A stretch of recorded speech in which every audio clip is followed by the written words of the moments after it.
ఆర్టిస్ట్గా ఒక యాక్టర్గా కెరియర్ని స్టార్ట్ చేసి 20 years అయిపోతుంది. కాకపోతే మీరు ఎంట్రీ సింగర్గా ఇచ్చారని చెప్పారు. సో అసలు ఎలా జరిగింది? జెనెటికల్గా నాకు సింగింగ్ వచ్చింది, కానీ నేనేం సింగర్ని అవుదామని నేనేం ప్రయత్నం చేయలేదు కూడా. అప్పట్లో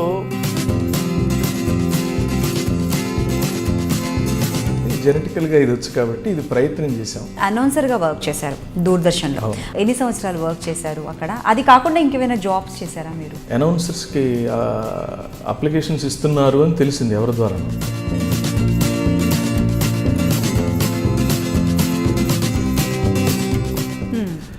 ప్రత్యేకంగా నేను అనుకుని చేసింది చాలా తక్కువ అని చెప్పాలి.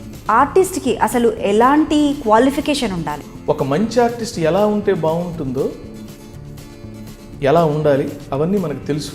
ఎలా తెలుసు అంటే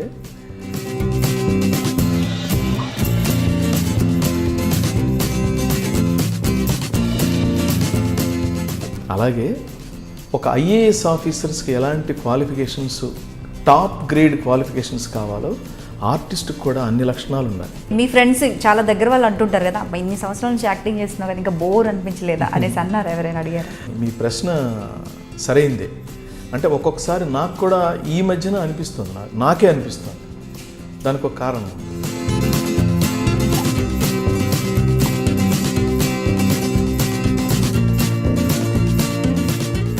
అది మీకు డౌటే, చేసేవాడికి డౌటే, చూసేవాడికి డౌటే. బెస్ట్ కాంప్లిమెంట్ మీకు ఏమొచ్చిందండి ఆ సీరియల్లో? మీరు మర్చిపోలేని కాంప్లిమెంట్ ఆడియన్స్ దగ్గర నుంచి కావచ్చు, ఇప్పుడు మీరు చెప్పారు అనురాధ గారు కూడా మీకు అలా చెప్పారని, తర్వాత కాంప్లిమెంట్స్ ఏమైనా అందుకున్నారా మీరు? నేను ఎన్ని క్యారెక్టర్స్ చేసినా నన్ను బయటికి వెళితే అందరూ నారాయణనే గుర్తు చేస్తారు. ఇంకా అంతకంటే అద్భుతమైన ఇంకోటి, నాకు బాగా ఒక చదువుకున్న ఆయన ఒక కాంప్లిమెంట్ ఇచ్చాడు నాకు. అది ఎక్స్ట్రాడినరీ కాంప్లిమెంట్. అది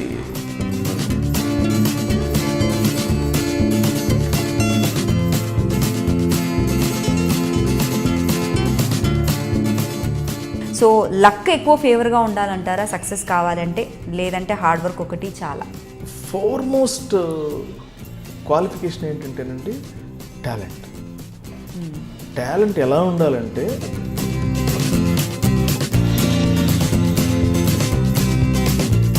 అది సహకరించకపోతే ఎంత కృషి ఉన్నా కూడాను అది అలాగే ఉంటుంది. సో మీ క్యారెక్టర్స్కి మీరు ఎలాంటి హోంవర్క్ చేస్తారు? కాల్ చేసి ఒక క్యారెక్టర్ చెప్తే అందరూ రెమ్యునరేషన్ అడుగుతారు. నేను ఫస్ట్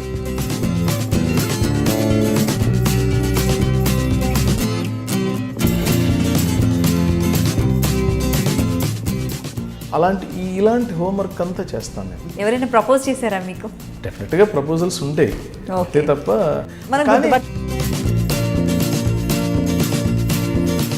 తను మంచి క్లాసికల్ డాన్సర్. ఇప్పుడు సీరియల్స్లో ఉండే మేకింగ్ కావచ్చు, టెక్నికల్ ఇష్యూస్ కావచ్చు, ఆర్టిస్టులు చేసే హోంవర్క్ పరంగా, అంటే కామన్ థింగ్స్ ఏవి మీరు ఎక్కువగా చూస్తారు? అంటే డిఫెక్ట్స్ కావచ్చు, ప్లస్ పాయింట్స్, మైనస్ పాయింట్స్, ఏం చూస్తారు ఎక్కువగా? ఆర్టిస్టులు అందరూ కూడాను అప్పుడు ఇప్పుడు హోంవర్క్ చేసేవాళ్ళు ఉన్నారండి. ఇప్పుడు కొత్త జనరేషన్ వచ్చారు, వాళ్ళు కూడాను చాలా గొప్పగా చేస్తున్నారు, అసలు అందులో డౌట్ లేదు. కానీ కొంతమంది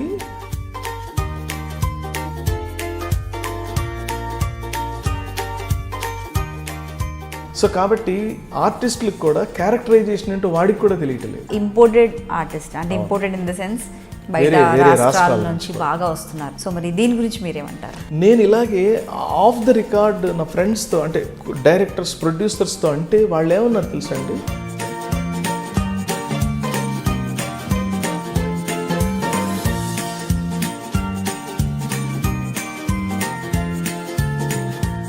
భగవద్గీత ఫౌండేషన్ కూడా ఉంది కదా, అందులో మీరు one of the member. So మెయిన్గా ఏమేమి చేస్తుంటారు ఈ ఫౌండేషన్ త్రూలో? అది పర్టికులర్గా స్పిరిచువల్ ఆర్గనైజేషన్, సోషల్ ఆర్గనైజేషన్, అంటే సర్వీస్ ఓరియంటెడ్ కూడా. మా ఉద్దేశం ఏంటంటే, మీకు నచ్చే పాట? ఏ పారిజాతం ములియగలను సఖీ,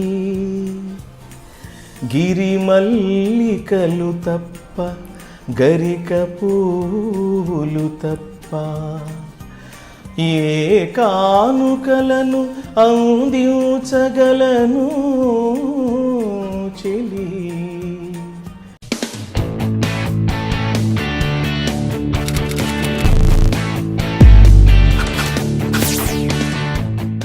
hi friends, welcome to soap stars with Anitha. ఈరోజు మనతో పాటు ఒక స్పెషల్ గెస్ట్ ఉన్నారండి. స్పెషల్ గెస్ట్ అనడం కన్నా కూడా మల్టీ టాలెంటెడ్ గెస్ట్ అని చెప్తే బాగుంటుంది అనుకుంటా. He is none other than Chalapathi Raju garu. ఓ ఇలా కన్నా కూడా చంద్రముఖి సీరియల్లో నారాయణ అంటే బాగా గుర్తుపడతారేమో. సో మరి ఇంకా ఆలస్యం దేనికండి, లెట్స్ వెల్కమ్ హిమ్. నమస్తే సార్. నమస్తే. ఎలా ఉన్నారు sir? Fine, very fine. Okay sir. So ఆర్టిస్ట్గా, ఒక యాక్టర్గా కెరియర్ని స్టార్ట్ చేసి 20 years అయిపోతుంది. కాకపోతే అంతకన్నా ముందు అంటే చాలామందికి తెలుసు, కొందరికి కాకపోతే కొందరికి తెలియదు కూడా. ఛానల్స్ అన్నీ కూడా ఇవన్నీ రాకముందే మీ కెరియర్ స్టార్ట్ అయిపోయింది దూరదర్శన్లో. కాకపోతే మీరు ఎంట్రీ సింగర్గా ఇచ్చారని చెప్పారు. సో అసలు ఎలా జరిగింది అసలు ఒక ఎంట్రీ సింగర్గా ఇవ్వాలని ఆ టైంలో ఒక 20 years బ్యాక్ అనిపించడం? How it happened?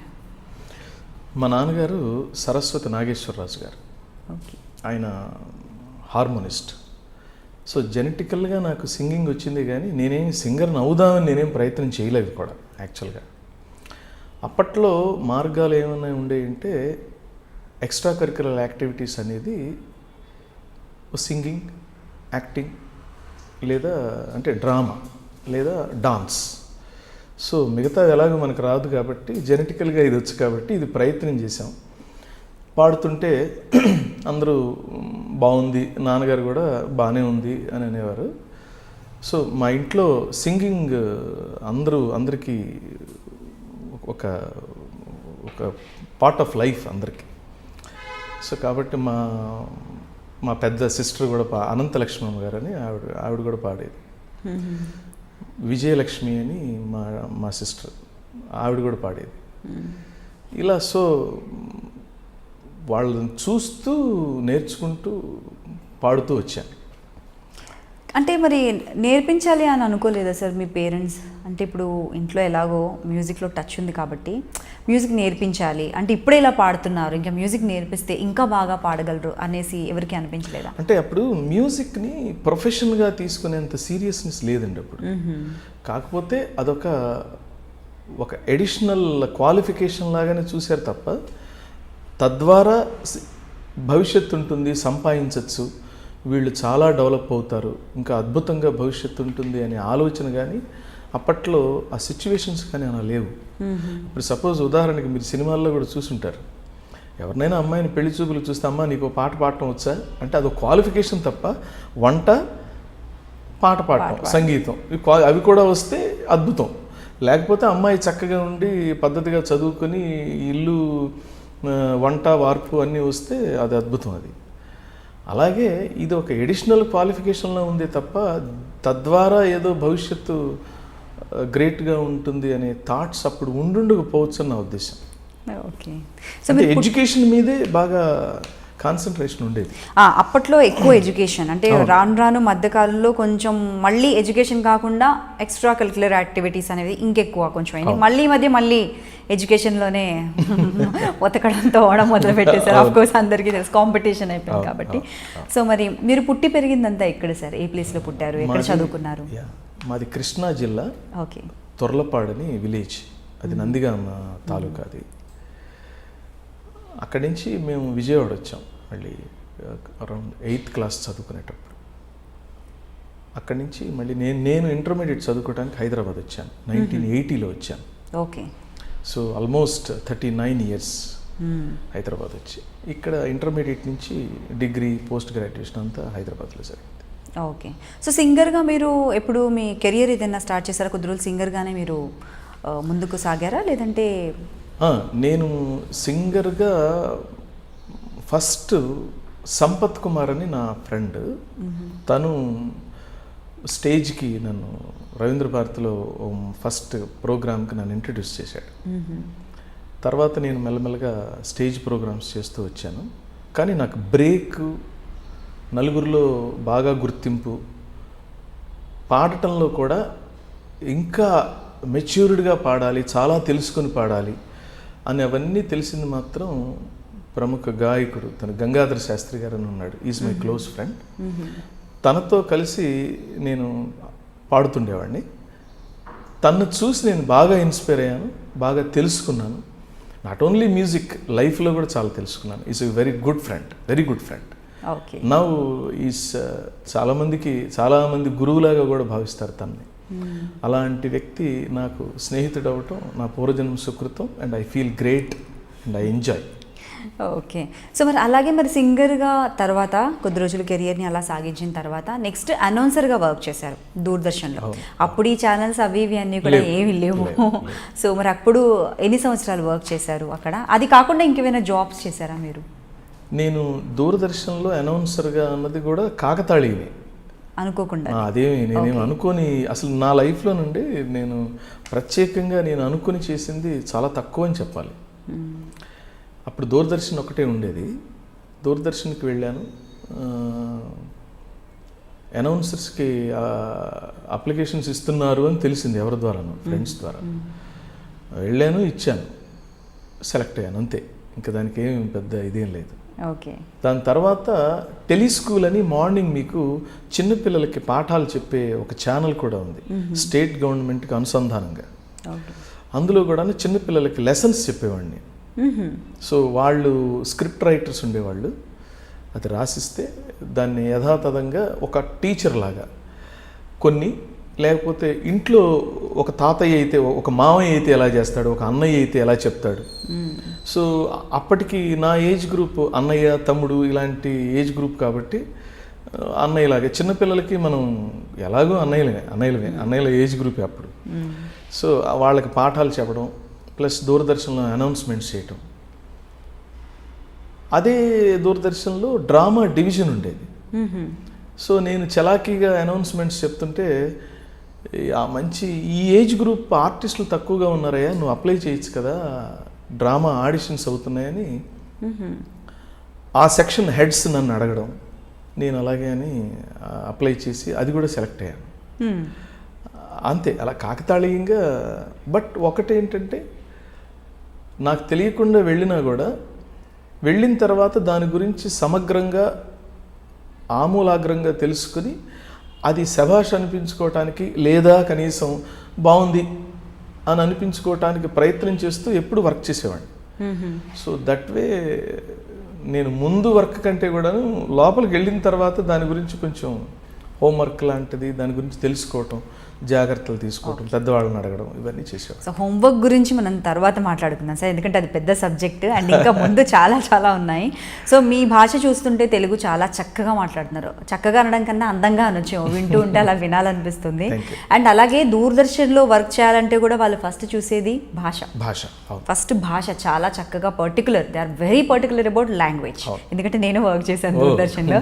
ఎందుకంటే వాళ్ళకు లాంగ్వేజ్ ఉండాలి, at the same time presence, కాన్ఫిడెంట్గా మాట్లాడగలగాలి. అండ్ ఇప్పుడున్నంత కంఫర్టబుల్గా అప్పట్లో లేదు. అండ్ ఇప్పుడు కూడా నాకు తెలిసి అంత అంటే ఆపోజిట్లో మనకు స్క్రోలింగ్ ప్రాంప్టింగ్ కాకుండా పేపర్లో ఉన్న ప్రాంప్టింగ్ వరకు అయితే నేను చదివాను.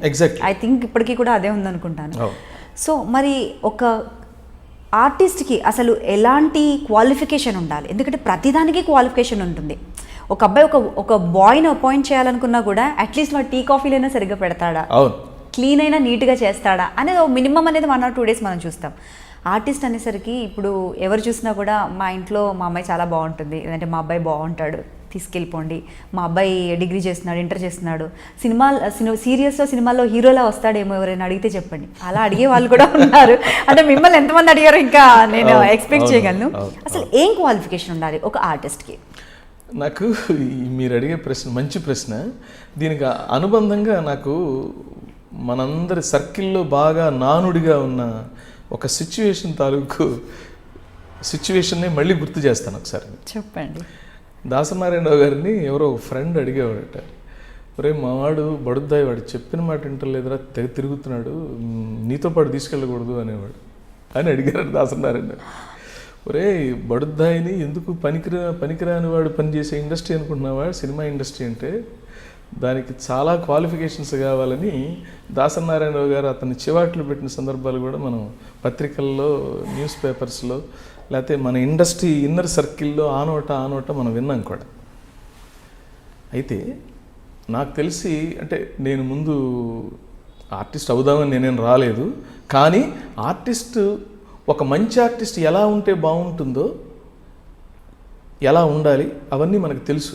ఎలా తెలుసు అంటే మీరు సినిమాలు చూస్తారు, ప్రతి వాళ్ళకి ఒక కథానాయకుడు వాళ్ళ ఫేవరెట్ అయి ఉంటారు. సో దాని అర్థం ఏంటి, అలా ఉంటే నాకు ఇష్టం అని చెప్పడం. సో అతనికి ఉండే అతని టాలెంట్ని, అతని క్వాలిఫికేషన్స్ని, అతని ప్రజెంటేషన్ని మనం నచ్చితే అతనికి మనం ఫ్యాన్ అవుతాం, అంతే కదా. అంతే. అలాగే నాకు ఎస్వి రంగారావు గారంటే ఇష్టం, గుమ్మడి గారంటే ఇష్టం, బాలయ్య గారంటే ఇష్టం. ఇలాంటి క్యారెక్టర్ ఆర్టిస్టులు నాకు రంగనాథ్ గారంటే ఇష్టం. ఎస్వి రంగారావు గారిని ఇష్టపడ్డానంటే ఎందుకు ఇష్టపడ్డాను, ఎందుకు ఇష్టపడాలి అంటే స్ఫురద్రూపం, వాచకం, ఆ క్యారెక్టర్ తాలూకు క్యారెక్టరైజేషన్ మనం ప్రజెంట్ చేయటం, పండించడం, ఇవన్నీ లక్షణాలన్నీ వస్తాయి. అప్పుడు అతన్ని మనం ఇష్టపడతాం. అది మనం చేస్తే మంచి ఆర్టిస్ట్ అవుతాం. అలాగే ఒక ఐఏఎస్ ఆఫీసర్స్కి ఎలాంటి క్వాలిఫికేషన్స్, టాప్ గ్రేడ్ క్వాలిఫికేషన్స్ కావాలో ఆర్టిస్ట్కి కూడా అన్ని లక్షణాలు ఉండాలి. ఎలా అంటే మంచి రూపం ఉండాలి. ఒకవేళ అథవా రూపం లేకపోయినా ఒక మంచి నటనతో రూపం లేని రూపాన్ని కొంచెం కవర్ చేసుకోవచ్చు మీ అద్భుతమైన నటన ఉంటే. మంచి గాత్రం ఉండాలి, అంటే మీ రూపానికి తగ్గ స్వరం, ఆ స్వరంలో డెన్సిటీ ఉండాలి. లేదా ఆ డెన్సిటీని మనం ప్రాక్టీస్ చేసి దాన్ని మ్యాచ్ చేసుకుని తెచ్చుకోగలగాలి. తర్వాత మీకు ఒక క్యారెక్టర్ వస్తుందని చెప్పలేము మనం, 1,000,000 క్యారెక్టర్లు వస్తాయి మీకు మీ కెరియర్లో, ఆఫర్ చేస్తారు.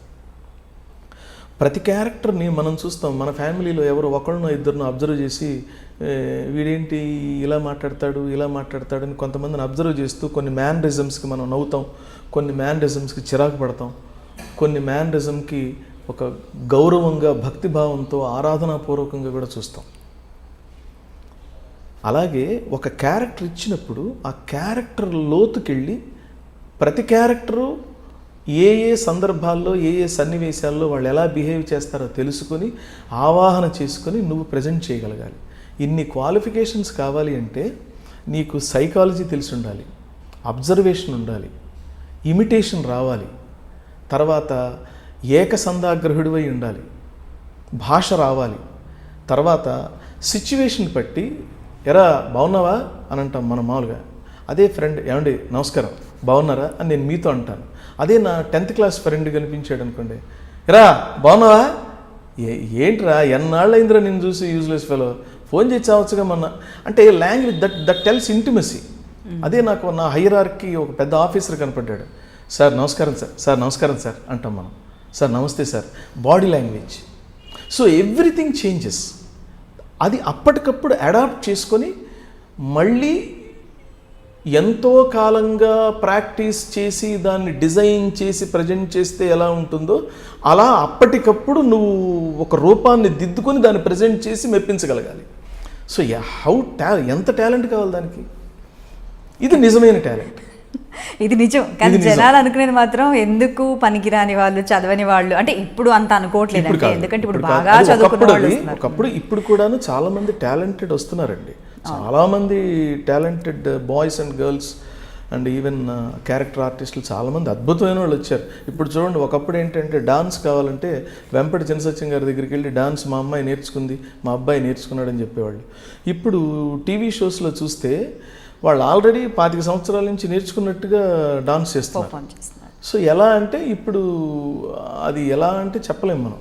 ఈ హైబ్రిడ్ అనుకోవచ్చు, లేకపోతే ఈ లేటెస్ట్ ట్రెండ్ని బట్టి నేర్చుకుని వచ్చేస్తున్నారు. సో బేసిక్గా ఇది పైనండి. కానీ ఒక క్యారెక్టర్ని పండించేటప్పుడు మాత్రం ఒక కమల్ హాసన్ గారిని తీసుకోండి, మీరు ఒక ప్రకాష్ రాజ్ గారిని తీసుకోండి, ఒక పిఎల్ నారాయణ గారు, సాక్షి రంగారావు గారు, గుమ్మడి గారు, బాలయ్య గారు, ఎస్వి రంగారావు గారు, నాగభూషణం గారు, పద్మనాభం గారు, సత్యనారాయణ గారు, ఇలాంటి వాళ్ళందరూ కూడా, గిరిబాబు గారు, రాజనాల్ గారు, రాజబాబు గారు, ఇలా వీళ్ళందరూ ప్రతి వాళ్ళని తీసుకుంటే ప్రతి వాళ్ళకి ఒక they have a special identity. ఈ లేటెస్ట్గా మన కోట శ్రీనివాసరావు, బ్రహ్మానందం గారు, వీళ్ళందరినీ తీసుకోవచ్చు మీరు. ఇలా చెప్పుకుంటూ పోతే చాలామంది ఉన్నారు. వీళ్ళందరూ కూడాను క్రీమ్ ఆఫ్ ఇంటలెక్చువల్స్ అనమాట. అంటే మన ఇండస్ట్రీలో క్రీమ్ అనమాట. అందుకనే ఓ పెద్దవాళ్ళు మాట అంటారు, మనకి టాలెంట్ లేకపోతే ఎందులోనూ ప్రవేశించలేం, ప్రవేశించినా స్థిరపడలేం, స్థిరపడినా కొనసాగలేం. 3 స్టెప్పులు ఉంటాయి. ప్రవేశించడం మీరు వస్తారు, స్థిరపడటం కొనసాగటం ఎంత కష్టమో ప్రవేశించిన వాడికి తెలుస్తుంది. అవును. ఇప్పుడు మీరు 20 years గానో 30 yearsగా 40 yearsగా కొంతమంది అలాగే కంటిన్యూ అవుతున్నారంటే అతను మొనాటనీ ఆడియన్స్ ఫీల్ అవ్వకుండా ఎప్పుడూ తనని తాను కొత్తగా ప్రజెంట్ చేసుకుంటున్నాడు అని అర్థం, ఎప్పటికీ అప్డేట్ అవుతున్నాడు అని అర్థం. ఆ అప్డేట్ ఎప్పుడైతే అవుతారో మీరు ఎప్పటికీ ఇండస్ట్రీలో చిరస్థాయిగా, ఫ్రెష్గా, కొత్తగా, న్యూ ఎంట్రెంట్గా ఎప్పుడు మిగిలిపోతారు. నాకు ఇప్పుడు మీ ఆన్సర్లోనే ఇంకొక క్వశ్చన్ కూడా నేను ఆల్రెడీ అడగాలనుకుంది వచ్చేసింది. ఎందుకంటే కొంతమంది 2 years 3 years యాక్టింగ్ చేసేసి అదంతా ఫెడ్ అవుట్ అయిపోతున్నారు. 5 years తర్వాత చేసి ఫెడ్ అవుట్ అయిపోయిన వాళ్ళు ఉన్నారు. లేదు అనుకుంటే గ్యాప్ ఆన్ అండ్ ఆఫ్ అంటే ఒకసారి వచ్చి కనిపించినట్లు 2 years తర్వాత మళ్ళీ కనిపించరు వాళ్ళు. టోటల్ చేంజ్, అటైర్ చేంజ్, వాళ్ళ లుక్ చేంజ్, వాళ్ళ యాక్టింగ్ కూడా కొంచెం కొంచెం చేంజ్ అవుతుంది. కానీ ఇన్ని ఇయర్స్గా సీరియల్స్లో అలాగే కంటిన్యూ అవుతున్న అదే పర్సన్ని చూడగలగడం అన్నది అసలు చాలా గ్రేట్ థింగ్. దాని వెనకాల మీరు అన్నట్లు హోంవర్క్ ఉండొచ్చు, హార్డ్ వర్క్ ఉండొచ్చు. సో మిమ్మల్ని ఎవరైనా అడిగారా, ఇన్ని సంవత్సరాలుగా మీరు చేస్తున్నారండి, మీరు చాలా సంవత్సరాలుగా చేస్తున్నారు, మీకు బోర్గా ఫీల్ అయ్యారా? లేదంటే ఎవరైనా అంటే మీ ఫ్రెండ్స్ చాలా దగ్గర వాళ్ళు అంటుంటారు కదా, ఇన్ని సంవత్సరాల నుంచి యాక్టింగ్ చేస్తున్నావు కదా, ఇంకా బోర్ అనిపించలేదా అనేసి అన్నారా? ఎవరైనా అడిగారా? అంటే అడిగిన వాళ్ళు ఉన్నారు. మీ ప్రశ్న సరైందే. అంటే ఒక్కొక్కసారి నాకు కూడా ఈ మధ్యన అనిపిస్తుంది, నాకే అనిపిస్తుంది. దానికి ఒక కారణం ఉంది. ఎలా అంటే క్యారెక్టర్స్ డిజైన్ చేయటంలో వెరైటీ పోతుంది ఈ మధ్యకాలంలో. ఇప్పుడు నేను 20 years బ్యాక్ నేను ఎంటర్ అయినప్పుడు నేను కస్తూరి అనే సీరియల్తో నేను ఫస్ట్ ఎంటర్ అయ్యాను. మంజులా నాయుడు గారు డైరెక్టర్. దానికి ఒక క్యారెక్టరైజేషను, ఆ క్యారెక్టరైజేషన్లోనే మాట్లాడతాను తప్ప వేరే వర్డ్ కూడా నేను మాట్లాడను. సో నన్ను ఒక సైనికుడిలాగా, ఆ క్యారెక్టర్లో ఒక సైనికుడిలాగా నన్ను తీర్చిదిద్ది అలాగే యాక్ట్ చేయించేలాగా దర్శకుడు, screen play writer, dialogue writer, ఈ 3 ఆర్టిస్ట్కి కంచండి. ఫస్ట్ డిజైన్ చేస్తే ఎవరంటే స్టోరీ రైటర్. అందుకని స్టోరీ రైటర్ని బ్రహ్మ అంటారు, సృష్టికర్త. Screen play writer, dialogue writer ఏంటంటే కంచె, ఇటు డివైడర్స్ అనమాట. వీళ్ళు ఈ మధ్యలోనే ఉండాలి. ఆ మధ్యలో ఇన్ బిట్వీన్ లైన్ మీదే నడిచేలా చేసేది డైరెక్టర్. ఈ 3 మధ్యలో ఒక కవాతు, అంటే నటన అనే కవాతును చేస్తున్నప్పుడు మీరు మధ్యకి కానీ పక్క చూపులు కానీ అటు ఇటు ఒరిగే అవకాశం లేదు, అటు ఇటు మనం ఎక్కడికైనా మార్గం తప్పే అవకాశం లేదు. ఇప్పుడు ఏంటంటే కొంచెం స్పీడ్ అయింది, ప్లస్ స్టోరీ స్టైల్ కూడా మారింది, ప్రజెంటేషన్ మారింది, స్క్రీన్ ప్లే మారింది. మనం ఇమిటేట్ చేస్తున్నాం. అంటే వేరే లాంగ్వేజ్, ఈవెన్ ఫారెన్ కంట్రీ సీరియల్స్లో నుంచి కూడా మనం ఇన్స్పిరేషన్గా తీసుకొని ఇక్కడ క్యారెక్టర్స్ని మనం సృష్టిస్తున్నాం. అందువల్ల ఏంటంటే ఎప్పుడు కూడాను పరాయి వాడిని ఇమిటేట్ చేయడం కాసేపు చేయగలం కానీ కంటిన్యూ చేయలేం. ఇది నిజం, మనం ఒప్పుకోవాలి. అంటే మన రామాయణ, మహాభారత, భాగవతాల్లో ఉండే క్యారెక్టర్లు కానివ్వండి, మన నేటివిటీలో ఉండి అద్భుతమైన నాటకాలు, కథలు రాసిన రచయితల్లో నుంచి పాత్రలు మనం సృష్టించగలిగితే మనకు అనుగుణంగా, మనకు తగ్గట్టుగా, మన నేటివిటీకి తగ్గట్టుగా ఉంటాయి తప్ప వేరే వాళ్ళని ఎవరినైనా ఇమిటేట్ చేసినా కాసేపు చేయగలం కానీ కంటిన్యూ చేయలేం. అందువల్ల ఎక్కడో స్లిప్ అవుతుంది. కాబట్టి మీరు ఆ క్యారెక్టర్లో, ఆ పంధాలో మీకు ట్రావెల్ అయినట్టు ఉండదు. లేనప్పుడు ఎలా ఉంటుందంటే ఒక కంటిన్యూటీ ఉండదు దేనికి కూడా. ఏదో చూసాం ప్యాచ్ అంటే కానీ మీ మనసులో ఒక ముద్ర వేసుకున్నట్టుగా ఈ క్యారెక్టర్ని జీవితాంతం గుర్తుండిపోయేలా మనం గుర్తుంచుకోగలం అనేది అది మీకు డౌటే, చేసేవాడికి డౌటే, చూసేవాడికి డౌటే. సో చాలామంది ఏంటంటే ఇప్పుడు 20 years 30 years ఆల్రెడీ ఇండస్ట్రీకి వచ్చిన వాళ్ళు ఓల్డెన్ సీరియల్స్ చేసేసారు. 30 series చేసిన వాళ్ళు ఉన్నారు, 40 50 60 చేసిన వాళ్ళు కూడా ఉన్నారు. కానీ మీ కెరియర్లో మీరు సీరియల్స్ ఎన్ని చేశారు అనడం కన్నా కూడా ఒక్కొక్క సీరియల్ చాలా సంవత్సరాలు అలా అలా కొనసాగిపోయింది. ఎప్పుడు బోర్ అనిపించలేదు. నాకు గుర్తుండి అయితే మిమ్మల్ని అసలు ఈరోజు ఈ కాంబినేషన్లో సీన్ ఎప్పుడు వస్తుందని ఎదురు చూసే వాళ్ళు కూడా ఉన్నారు. నేను ఉన్నాను అందులో, మీకు ఒక సీరియల్ ఇంతకుముందు కూడా చెప్పాను. సో అలాంటి క్యారెక్టర్ అసలు మీకు చూస్ చేసుకున్నారా, మీ దగ్గరకు వచ్చిన క్యారెక్టర్? అది నాకు ఇప్పటికీ అర్థం కాదు. నేను అనుకున్నాను, నేను ఒక పాయింట్లో నేను ఏమనుకున్నానంటే వన్ ఆఫ్ ది రైటర్ అయ్యి ఉంటారు, ఎందుకంటే తెలియదు నాకు, అసలు ఏం తెలియదు. అలా ఎలా రాసుకుంటారు అంటే ఇన్ని సంవత్సరాలు అంత చక్కగా అంత పకడ్బందీగా ఎలా వస్తుంది క్యారెక్టర్ తెలియక? అంటేనండి ఇది మాత్రం నాకు క్యారెక్టర్ అనుకోకుండా వచ్చింది. మళ్ళీ నా పర్సనల్ లైఫ్లోకి వెళ్తే కూడాను చంద్రముఖిలో నారాయణ క్యారెక్టర్ అది వెరీ పాపులర్. అది ఆడియన్స్ అందరూ నన్ను అద్భుతంగా వాళ్ళు ఆనందించి నన్ను ఆశీర్వదించిన వేషం నారాయణ క్యారెక్టర్. తర్వాత దేవత అనే సీరియల్లో మాధవరావు అనే క్యారెక్టర్ ఒకటి చేశాను. రాధామధులో సాయినాథ్ అని ఒక క్యారెక్టర్ చేశాను.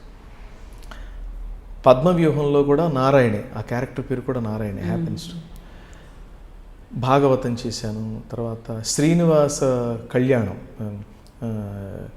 శ్రీనివాస వైభవం బాపు గారి డైరెక్షన్లో ఎస్విబిసి ఛానల్కి నారదుడిగా చేశాను నేను. బాగా సెట్ అయిపోయారు దాంట్లో. ఇవన్నీ క్యారెక్టర్స్ అంటే నేనేమి అనుకున్నావు కాదు, నేను అసలు అనుకోలేదు. నేను మామూలుగా పద్మవ్యూహం క్యారెక్టర్ చేస్తున్నాను, నారాయణ అనే క్యారెక్టర్. చంద్రముఖిలో కూడా ఆ క్యారెక్టర్ పేరు, అది మరాఠీ సీరియల్ మాతృక, మరాఠీ నుంచి తెలుగు మనం ఆర్కా మీడియా అప్పుడు చేసింది ఆ సీరియల్. నారాయణ చలపతిరాజు అయితే ఎలా ఉంటాడు అంటే బాగుంటాడు, బాగానే అనుకున్నారు. తర్వాత మళ్ళీ పద్మవ్యూహం జస్ట్ మననే కదా అయిపోయింది, అందులో కూడా నారాయణ పేరుతోనే బాగా పాపులర్, 1000 ఎపిసోడ్స్ చేశాడు. మళ్ళీ రిపీట్ చేస్తే మొనాటనీ అవుతుందేమో, ఇలా ఫీల్ అయ్యి నన్ను పిలిచి కూడాను అంతా చేసి కూడా మళ్ళీ వద్దనుకున్నారు. Okay sir, it's all right, however thanks అని చెప్పి నేను వెళ్ళిపోయాను. వాళ్ళు 5 ఎపిసోడ్స్ తీశారు, షూట్ చేశారు వేరే వాళ్ళని పెట్టి. తర్వాత మళ్ళీ ఎందుకో ఫీల్ అయ్యారు, లేదు వాళ్ళు అనుకున్నట్టుగా రాలేదు, లేకపోతే వాళ్ళు మరి రీజన్స్ తెలియదు నాకు. లేదు మళ్ళీ చలపతిని పిలవండి, ఇది తనతోనే మళ్ళీ రీషూట్ చేద్దాం కావాలంటే ఆ 5 ఎపిసోడ్స్ ఎలాగో కంటిన్యూ అవుతుంది. అది నన్ను పిలిచారు. నన్ను పిలిచినప్పుడు అప్పుడు క్రియేటివ్ హెడ్ అనురాధ గారు అని ఉండేది ఆర్కా మీడియాలో. సార్ మీరు బాగుంది, కానీ మీరు పద్మవ్యూహంలో నారాయణ క్యారెక్టర్ చేశారు కదా, ఆ ఇన్ఫ్లుయెన్స్ దీని మీద లేకుండా మీరు ఏం చేస్తారో చేయండి అని తను నాకు క్లియర్గా చెప్పి ఇలా చేసింది. అలాగేనండి, నేను అలాగే చేస్తాను, I will try my best.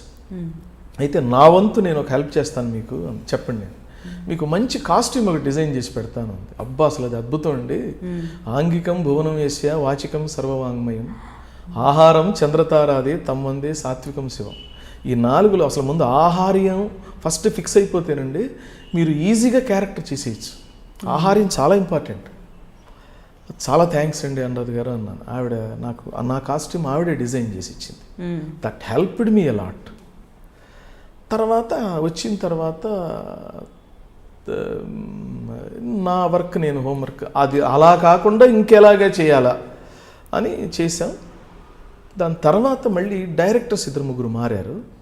యాటా Satyanarayana గారని డైరెక్టర్, తను వచ్చేటప్పుడు ఒక 100 ఎపిసోడ్స్ తర్వాత. అది కొంచెం సీరియస్గా ఉండేది నా క్యారెక్టర్, యాక్చువల్గా నారాయణ క్యారెక్టర్. ఇది ఫన్గా చేస్తే ఎలా ఉంటుందని తనకు థాట్ వచ్చింది. ఇది సీరియల్ ఎప్పుడు సీరియస్గా ఎలాగో కష్టాలేవో ఉన్నాయి, ఆడియన్స్కి రిలీఫ్ ఏంటి అని తను పర్సనల్గా రాజేంద్రరావు గారి శిష్యుడు తను. ఆయన మరి ఎలా చేశాడో ఏంటో నా క్యారెక్టర్ని డిఫరెంట్గా దాన్ని కొంచెం కామిక్ వేలో ప్రజెంట్ చేశాడు. అది పట్టింది ఆడియన్స్కి. ఇంకా మళ్ళీ వెనక్కి తిరిగి చూసుకోలేదు. వెనక్కి కాదు అసలు, ఎపిసోడ్లో ఎప్పుడు వస్తుంది కాంబినేషన్ అనేసి, అన్ని రకాల సీన్స్ ప్రతిదాన్ని మీరు కామెడీగా మార్చుకోవడం. నారాయణ అనగానే అసలు నాకు ఇంకా గుర్తు, ఎస్ కమాన్ ఇప్పుడు స్టార్ట్ అవుతుంది అనిపించేది. సో బెస్ట్ కాంప్లిమెంట్ మీకు ఏమొచ్చిందండి ఆ సీరియల్లో? మీరు మర్చిపోలేని కాంప్లిమెంట్ ఆడియన్స్ దగ్గర నుంచి కావచ్చు, ఇప్పుడు మీరు చెప్పారు అనురాధ గారు కూడా మీకు అలా చెప్పారని, తర్వాత కాంప్లిమెంట్స్ ఏమైనా అందుకున్నారా మీరు? నేను కాంప్లిమెంట్స్ ఇప్పటికీ అందుకుంటుంటానండి. నా లైఫ్ టైం ప్రాజెక్ట్, నేను ఎన్ని క్యారెక్టర్స్ చేసినా నన్ను బయటికి వెళితే అందరూ నారాయణనే గుర్తు చేస్తారు. ఇంకా అంతకంటే అద్భుతమైన ఇంకోటి, నాకు బాగా ఒక చదువుకున్న ఆయన ఒక కాంప్లిమెంట్ ఇచ్చాడు నాకు. ఆయన అది ఎక్స్ట్రాడినరీ కాంప్లిమెంట్, అది నిజమేమో అనిపిస్తుంటుంది. కన్యాశుల్కంలో గిరీశం క్యారెక్టర్ ఉంది. ఆ గిరి సింగ్ క్యారెక్టరే అది, ఆ మనిషి లేడు. కానీ మనం కొంతకాలానికి ఇంతకాలానికి మనం ఆ క్యారెక్టర్ అనేది ఉందేమో, వాడెవడో ఉన్నాడు, గిరీశం అనేవాడు ఎవడో లైవ్లో ఉన్నాడనే భావన కన్యాశుల్కం నాటకం చూసిన వాడికి, విన్నవాడికి, చదివిన వాడికి, ప్రతివాడికి అది అనుభూతి మిగులుతుంది. అలాగే మాకు కూడా అనిపిస్తుందయ్యా, నువ్వు క్యారెక్టర్ కదా, నారాయణ అనేవాడు వాడెవడో ఇంకెవడో ఉన్నాడు అనిపిస్తుంది నాకు. నిన్ను చూస్తే నాకు చలపతి అని అనిపించదు, నారాయణ అనేవాడు ఎవడో ఉన్నాడు, వాడే నువ్వేమో, అలా స్ట్రైట్గా అతన్ని పట్టుకొచ్చి యాక్ట్ చేయించారేమో అనిపిస్తుంటుంది. మాకు భలే గొప్పగా ఇన్ని సంవత్సరాల నుంచి, దాదాపు 7 సంవత్సరాలు నడిచిన సీరియల్ అది. 7 సంవత్సరాల్లో కూడాను మేము ప్రతిరోజు ఆ క్యారెక్టర్ వస్తే కానీ మాకు ఒక రిలీఫ్, మాకు ఈవినింగ్కి ఒక ఫీస్ట్ లాగా ఉంటుంది మాకు. రియల్లీ ఆ కన్యాశుల్కం క్యారెక్టర్తో పోల్చి అప్రిషియేట్ చేయటం నాకు చాలా ఆనందాన్ని ఇచ్చిన కాంప్లిమెంట్. గ్రేట్ థింగ్ అండి. కాకపోతే నాకు ఇంకొక డౌట్ అండి, మీరు సింగర్ తర్వాత దూరదర్శన్లో వర్క్ చేశారు, దాని తర్వాత సీరియల్స్కి వచ్చారు కదా, ఈ మధ్యలో మనకు అప్పటికే సినిమా ఉంది, because you are good looking. So మరి అలాంటప్పుడు సినిమాల్లో ఎందుకు ప్రయత్నించలేదు, మీరు హీరోగా ఎందుకు ట్రై చేయలేదు? అది నా పొరపాటేనండి, నా పొరపాటు. అంటే మనకి ఇలాంటప్పుడే నాకు ఎలా ఉంటుందంటే, నా పర్సనల్గా సపోజ్ ఇప్పుడు నేను వాస్తవానికి ఇప్పుడు మీరు ఇంత బాగా క్వశ్చన్స్ బాగా అడుగుతున్నారు అనుకోండి, నేను ఒక్కొక్కసారి నేనే మీలాగా ఇంటర్వ్యూ చేయాల్సి వస్తే మీ అంత గొప్పగా నేను చేయగలనా లేదా అని ప్రతిసారి నేను క్వశ్చన్ చేసుకుంటూ నన్ను నేను అనలైజ్ చేసుకుంటుంటాను నేను. అలాగే అప్పట్లో పెద్ద పెద్ద ఆర్టిస్టులు సినిమాలు అవి చూస్తున్నప్పుడు చేయగలను అని ఒకసారి అనిపించేది, కానీ ఏమో ఇంకా కొంచెం ట్రైనింగ్ కావాలేమో అనిపించి నేను కొంచెం వెనకడుగు వేశాను. ప్రాక్టికల్గా చెప్పాలంటే ఇంకా కావాలనిపించింది. ఎట్లా అంటే మనం వెళితే ఎలా ఉండాలంటే ఎక్స్ట్రీమ్ ఒక వండర్ఫుల్ క్వాలిఫికేషన్స్తో వెళ్ళాలి, ఇంకా వెళితే వెనక్కి రాకూడదు. సో మేబీ అది కూడా రీజన్ అయి ఉంటుంది. నాకు ప్రాపర్ గైడెన్స్ కూడా లేదు, పైగా ఇండస్ట్రీలో తెలిసిన వాళ్ళు ఎవరు లేరు. అది కూడా రీజన్ కాదేమో. మనం ఇప్పుడు ఒక ప్రెషర్తో వాటర్ పైకి వస్తున్నప్పుడు దాన్ని ఎవరు ఆపలేరు, మనమే, అది మన లోపమే అని నేను ఫీల్ అవుతా. సో మీరు అన్నారు కదా స్పెషల్ అండ్ ఎక్స్ట్రీమ్ క్వాలిఫికేషన్స్ అనేసి, సో మీ దృష్టిలో ఏంటా ఎక్స్ట్రీమ్ క్వాలిఫికేషన్స్? సరే, ఫర్ ఎగ్జాంపుల్ ఇప్పుడు అనుకుందాం, అసలు ఒక ఆర్టిస్ట్గా సక్సెస్ అవ్వాలంటే ఆన్ స్క్రీన్ అంటే బిగ్ స్క్రీన్ కావచ్చు, స్మాల్ స్క్రీన్ కావచ్చు, వాళ్ళకు ఏం కావాలి? అసలు లక్ కావాలా?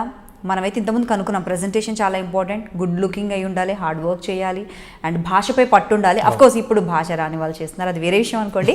బట్ మీ ఒపీనియన్ ప్రకారం నేను అడుగుతున్నాను, సో లక్ ఎక్కువ ఫేవర్గా ఉండాలంటారా సక్సెస్ కావాలంటే, లేదంటే హార్డ్ వర్క్ ఒకటి చాలా, లేదంటే ఎవరైనా గాడ్ ఫాదర్స్ లాంటి వాళ్ళు ఉండాలంటారా ఇండస్ట్రీలో నిలదొక్కుకోవాలంటే? ఫోర్మోస్ట్ క్వాలిఫికేషన్ ఏంటంటేనండి టాలెంట్. టాలెంట్ ఎలా ఉండాలంటే అది సుగంధం అయి ఉండాలి, గంధం అనమాట. గంధం వాసన ఎవరు ఆపలేరు. ఎవరు బాగుందంటే అరే ఇదేదో బాగుంది అని కనీసం తలుపు మూసుకున్నవాడు కూడా తలుపు తెరుచుకొని వాసన చూస్తాడు, ఆస్వాదిస్తాడు, ఆఘ్రాణిస్తాడు అనాలి, ఆఘ్రాణించటం అంటారు. అది మన టాలెంట్ అంటూ 100% ఉంటేనంటే దాన్ని ఎవ్వరూ ఆపలేరు. భగవద్గీతలో ఒక శ్లోకం ఉంది, కర్మణ్యేవాధికారస్థే మా ఫలేషు కదాచన అనే శ్లోకం. కర్మలను చేయుట ఎందే నీకు అధికారం కలదు, కానీ వాని ఫలితము పైన లేదు.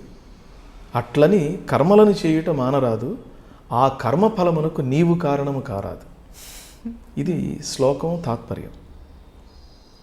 ఒక మంచి, అందుకని విజయాన్ని అడిగారట, అమ్మ విజయలక్ష్మి తల్లి నువ్వు ఎక్కడుంటావమ్మా అంటే, ఎవరు కృషి చేస్తే వాళ్ళ పక్కనే నేను, వాడు కృషితో ఎప్పుడు పరిపక్వత సాధిస్తాడా వాడి మెడలో ఈ విజయం అనే మాలని ఎప్పుడు మెడలో వేద్దామా అని నేను వాడి వెనకే తిరుగుతుంటాను, అంతేగాని ప్రత్యేకంగా నేను ఎక్కడో ఉండను, ఎవరు కృషి చేస్తే వాళ్ళ వెనకే తిరుగుతుంటాను అని చెప్పిందట ఒక పెద్ద ఆయన చెప్పాడు.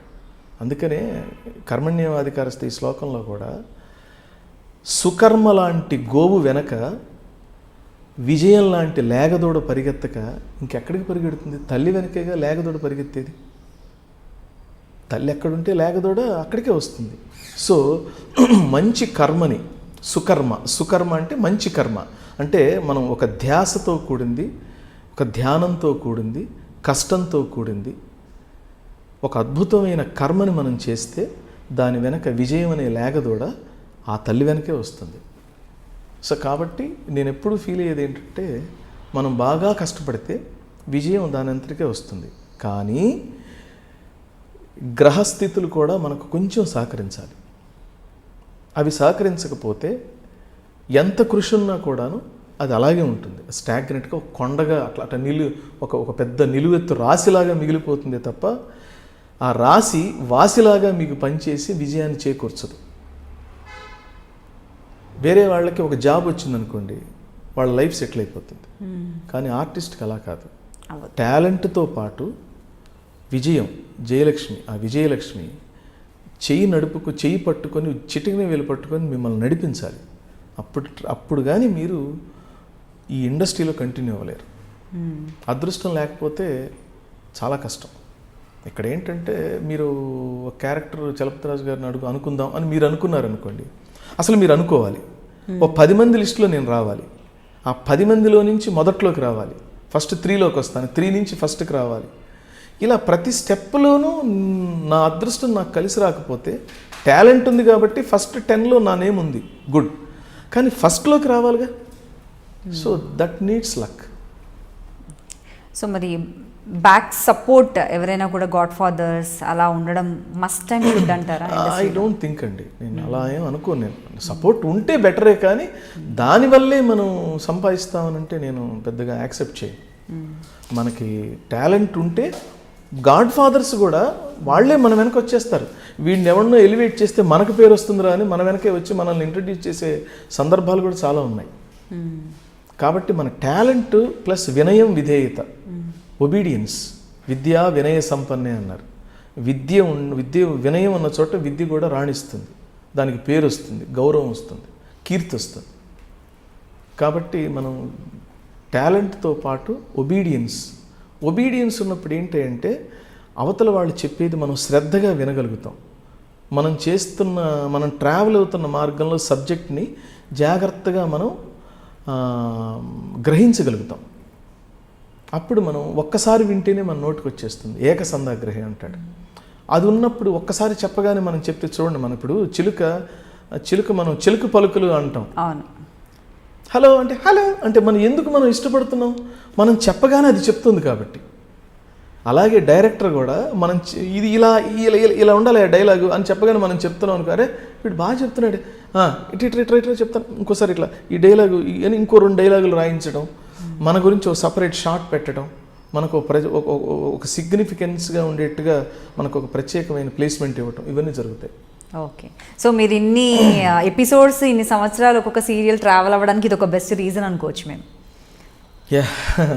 అదృష్టం అనేది పక్కన పెడితే hard work definitely is there. అంటే ఇప్పుడు మీకు ఆ థాట్ ఉంది అలా చెప్తున్నారంటేనే అంటే అక్కడ ఒక హార్డ్ వర్క్ అనేది తెలుస్తుంది. సో స్పెషల్లీ మీ క్యారెక్టర్స్కి సంబంధించి మీరు ఎంత హోంవర్క్ చేస్తారు, ఎలా చేస్తారు? ఎందుకంటే ప్రతి ఒక్క క్యారెక్టర్కి అందరూ హోంవర్క్ చేస్తున్నామని అని చెప్పలేము. అలా అనేసి మన ముందే చేయరు కదా. మేబీ ఎక్కడైనా సంథింగ్ ఏదైనా చేసేవాళ్ళు కూడా ఉండొచ్చు కదా, అందరూ ఒకలా ఉండకపోవచ్చు. సో మీ క్యారెక్టర్స్కి మీరు ఎలాంటి హోంవర్క్ చేస్తారు? నేను క్యారెక్టర్ ఎవరైనా కాల్ చేసి ఒక క్యారెక్టర్ చెప్తే అందరూ రెమ్యునరేషన్ అడుగుతారు. నేను ఫస్ట్ క్యారెక్టర్ ఏంటని అడుగుతాను. ఫస్ట్ ఎలా ఉంటుంది అంటే, మేనేజర్ కాల్ చేస్తాడు, మేనేజర్కి తెలియదు, కానీ మంచి క్యారెక్టర్ అంటే లెంగ్జీ క్యారెక్టర్ అని చెప్తారు. అది ఫిక్స్ అయిపోతారు, లెంగ్జీ క్యారెక్టర్ అని. కానీ దాని స్వరూపం ఎలా ఉంటుందంటే కో డైరెక్టర్ కొంతవరకు చెప్పగలడు. దర్శకుడిని అడిగితే కూడాను దర్శకుడు చెప్తాడు. నేనేం చేస్తానంటే విత్ డైరెక్టర్ పర్మిషన్ రైటర్ని కూడా నేను కాసేపు, ఏమండి ఇది ఇంకా స్వరూపం ఎలా ఉంటుంది అని, రైటర్ని డైరెక్టర్ని వాళ్ళిద్దరిని, వాళ్ళు కొంచెం ఏమిటి చేదస్తాం అని అనుకున్నా సరే అది తెలుసుకుంటే, ఎందుకంటే నేను కాస్ట్యూమ్ అండ్ లుక్ డిజైన్ కోసం నేను అడుగుతాను వాళ్ళని.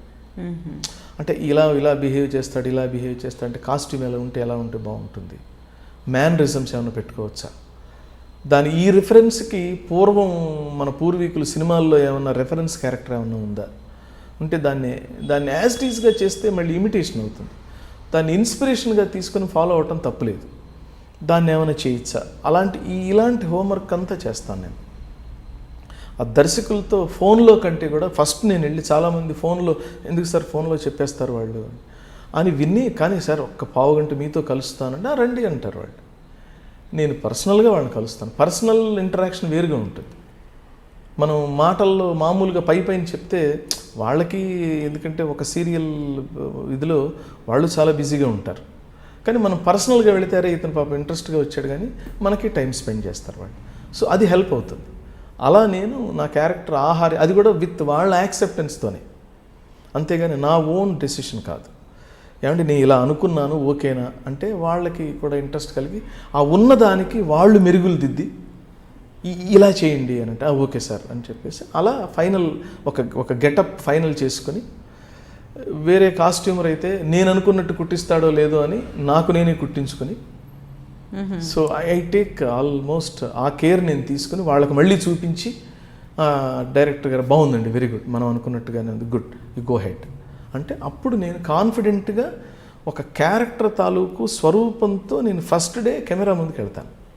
అక్కడికి వెళ్ళిన తర్వాత అదేమిటి ఇదేమిటి అని తెలుసుకోకుండా, అంటే ఈ వారం రోజులు 10 రోజులు ఈ క్యారెక్టర్ గురించి ఆలోచన, కాస్ట్యూమ్ గురించి వర్క్ చేయటం, తెలుసుకోవటం, ఇవన్నీ చేయటంతో ఒక వార్మప్ అవుతుంది నాకు ఆ క్యారెక్టర్ తాలూకు.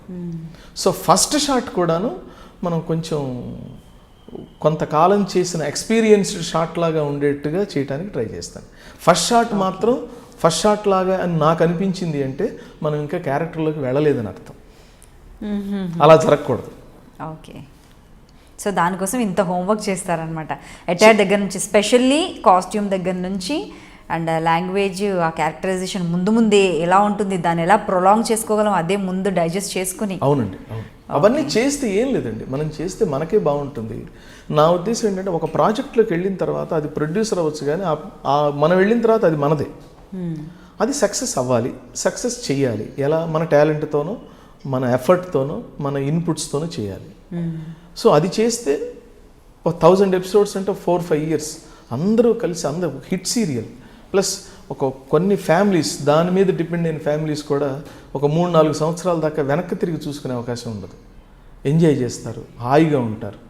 సో దీని తాలూకు ఆర్టిస్ట్గా మనం కూడా ప్రయత్నం చేస్తే అది ఇండస్ట్రీ కూడా హ్యాపీగా ఉంటుందని నా ఫీలింగ్. ఓకే అండి. సో మరి మీరు ఆల్రెడీ ఒక జాబ్లో జాయిన్ అయ్యి జాబ్ చేయడం ఆపేసి సడన్గా ఆర్టిస్ట్గా వచ్చారు, అనుకోకుండా వచ్చారు. కానీ అదొక ధైర్యం చేయడం అనే అనాలి. ఎందుకంటే ప్రతి ఒక్కరికి డబ్బు కావాలి. స్పెషల్లీ మగవాళ్ళకి వచ్చేసరికి సంపాదన అనేది చాలా ముఖ్యం. ఎందుకంటే ఫ్యామిలీ డిపెండ్ అయ్యి ఉంటుంది మనపై కాబట్టి, రెస్పాన్సిబిలిటీస్ ఉంటాయి కాబట్టి. సో అమ్మాయిలు ఏంటి 1-2 సీరియల్స్ చేసినా పెళ్లి చేసుకొని వెళ్ళిపోతారు, లేదంటే బిజినెస్, లేదంటే సెటిల్, అది సమ్వేర్ ఎక్కడో ఒక దగ్గర స్టాప్ అవుతుంది. కానీ మీరు జాబ్ని మానేసి, మంత్లీ వచ్చే శాలరీని మానేసి సడన్గా ఒక యాక్టర్గా ఏ ధైర్యంతో వచ్చారు అంటే, ఇది ఎలాగో ఫ్యామిలీ బ్యాక్గ్రౌండ్ లేదు కదా, ఆర్టిస్టులు అయితే ఎవరు లేరు.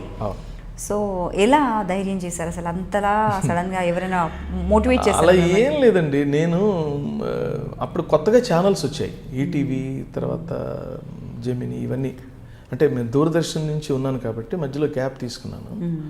అప్పుడు సీరియల్స్ రావడం అంటే, యాక్టింగ్ అంటే నేను దూరదర్శన్లో చేసిన డ్రామాల వల్ల యాక్టింగ్ మీద కూడా ఇంట్రెస్ట్ కలిగింది. ఓకే, ఇది రైట్ టైం అనిపించింది నాకు. రైట్ టైం అని ధైర్యం చేశాను అంతే. అది నేనేమి వెనక్కి తిరిగి చూసుకోలేదు, ఎప్పుడు అనిపించలేదు మళ్ళీ అబ్బా జాబ్ మానేసి రాంగ్ స్టెప్ అని నేను ఎప్పుడు అనుకోలేదు. సో మంచి టైమింగ్ అనుకుంటాను కదా మీది. ఆ టైంలో వచ్చిన వాళ్ళందరిది కూడా ఆల్మోస్ట్ ఛానల్స్కి ముందు ఛానల్స్ అప్పుడప్పుడే రావడము, ఫటాఫట్ అన్ని సీరియల్స్ స్టార్ట్ అవ్వడము, అవి చాలా సంవత్సరాలు అలా కొనసాగడము.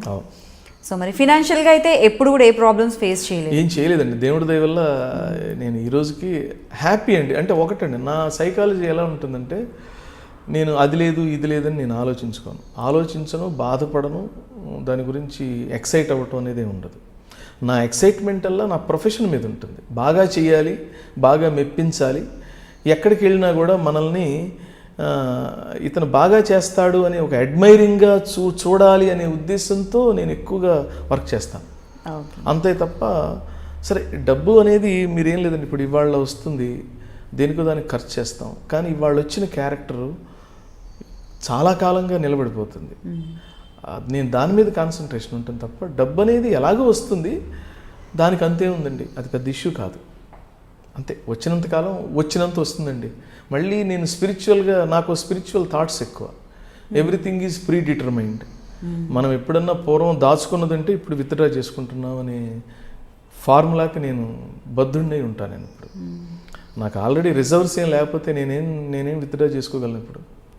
సో నాకు రావాల్సింది నాకు ఎప్పుడు వస్తుంది. ఆ వచ్చిన దాంతో తృప్తి పట్టడమే మనం నేర్చుకోవాల్సింది. సో కాబట్టి నేను ఆ విషయంలో I'm quite happy. Okay. So ఒకసారి మళ్ళీ ఇప్పుడు కెరియర్ అండ్ ఇక్కడ దగ్గర నుంచి మళ్ళీ వెనక్కి వెళ్దాము. సో కాలేజ్ అంతా చదివేసుకున్నారు, అయిపోయింది. సో మీ ఫ్యామిలీలో ఎంతమంది అండి? మీ తోబుట్టువులు ఎంతమంది? And me parents, me father ఏం చేసేవారు? నాన్నగారు హార్మోనిస్ట్ అండి. ఓకే, చెప్పారు. ఓకే. మా మదర్ అమ్మ ఆదిలక్ష్మమ్మ, నాన్నగారు నాగేశ్వరరాజు గారు. మా అమ్మ అంతే, అమ్మ అంతే. ఇంకా ఆవిడ మమ్మల్ని ఎంత గొప్పగా అంటే ఇంకా ఆల్రౌండర్ అని చెప్పొచ్చు. ఇంకా అమ్మ అంటే అమ్మ, ఏం చెప్పలేము. ఆవిడ మమ్మల్ని కళ్ళల్లో పెట్టుకొని చూసుకుంది. మా కోసం ఆవిడ సుఖాలని, ఆనందాలని అందరి తల్లుల్లాగానే ఆవిడ చాలా త్యాగం చేసింది. ఏదైనా ఎంతమంది తల్లులు త్యాగం చేసినా మన అమ్మ మనకు స్పెషల్ కాబట్టి మా అమ్మ ఇంకా ఎక్కువ చేసిందని నేను ఎప్పుడు ఫీల్ అవుతాను. తర్వాత మాకు సిస్టర్స్ 4. ఓ, మీ తర్వాత? కాను, నేను I'm the last one. Youngest. మా అనంతలక్ష్మమ్మ మా పెద్ద అక్కగారు, రాజ్యలక్ష్మమ్మ 2వ అక్క, విజయలక్ష్మి 3వ అక్క, బాలా త్రిపుర సుందరి 4వ అక్క.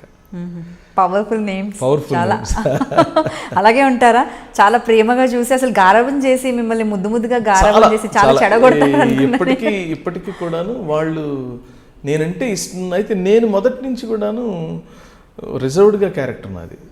చిన్నప్పుడు కూడా నేను చాలా పెద్దలాగా ఉండేవాడిని. ఓ పోన్లేండి, వాళ్ళకి అవకాశం లేదు మిమ్మల్ని అవి ఇవి అలవాటు చేసేసి, లేదంటే అల్లరిగా వాళ్ళు చేయమని చెప్పడం. బ్రదర్స్ ఏమో నేను లాస్ట్ వన్, ఇంకా 2 ఉన్నారు బ్రదర్స్. ఓకే. సో మీరే లాస్ట్. అసలు ఇల్లంతా ఎప్పుడు సందడి, పండగ వస్తే ఇంకా పండగ వాతావరణమే నాకు తెలిసి. ఓకే అండి. సార్ మరి ఎలాగో నేను ఇంతకుముందుకు అడిగాను మిమ్మల్ని హీరోగా ఎందుకు ట్రై చేయలేదు అని. కాలేజ్ డేస్లో కావచ్చు, లేదంటే ఆ తర్వాత కావచ్చు, ఎవరైనా ప్రపోజ్ చేశారా మీకు? అంటే నేను ఎన్ని జరిగినా కూడా లైఫ్ పార్ట్నర్ లైఫ్లో ఒక స్పెషల్ థింగ్ అంటూ ఉంటుంది కదా. అవును, డెఫినెట్గా. అంటే ప్రపోజ్ చేయడం అంటే ఇంత ఏమంటారు దాన్ని, ఇంత బయటపడ్డాలు లేవు నేను చదువుకునే రోజుల్లో. ఓకే, కొంట చూపుతో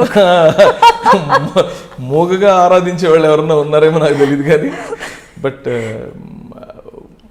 డెఫినెట్గా ప్రపోజల్స్ ఉంటాయి అంతే తప్ప. కానీ అవి అంత భయపడేవాళ్ళం అండి. అంటే అప్పుడు ఈ ప్రేమ వివాహాలు అనేవి చాలా తక్కువ. నేను 85లో గ్రాడ్యుయేషన్ అయిపోయింది.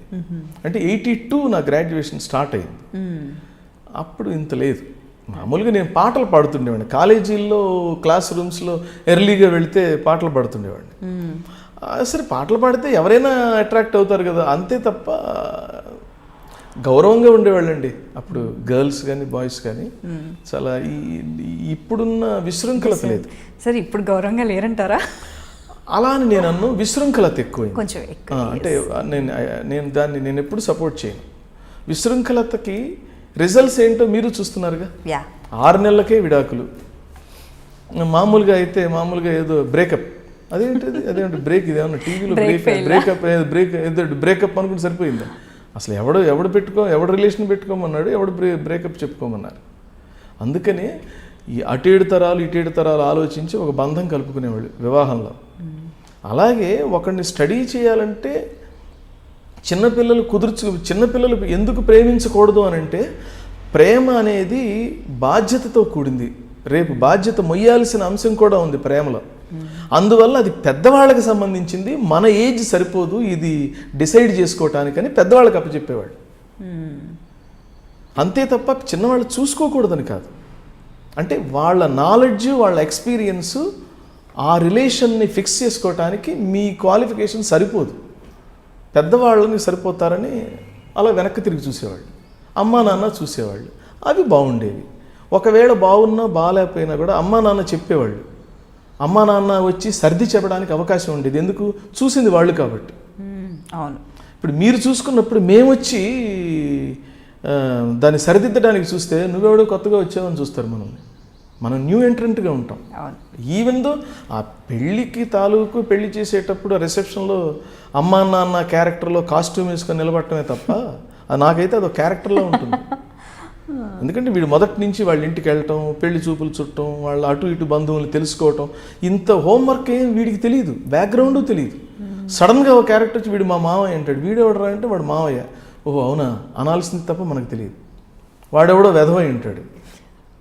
సో అదే ముందు తెలిస్తే మనం అన్నీ కాస్త ఆమూలాగ్రంగా తెలుసుకొని మన అమ్మాయికి మంచి సంబంధం చూసుకునే అవకాశం ఉంది.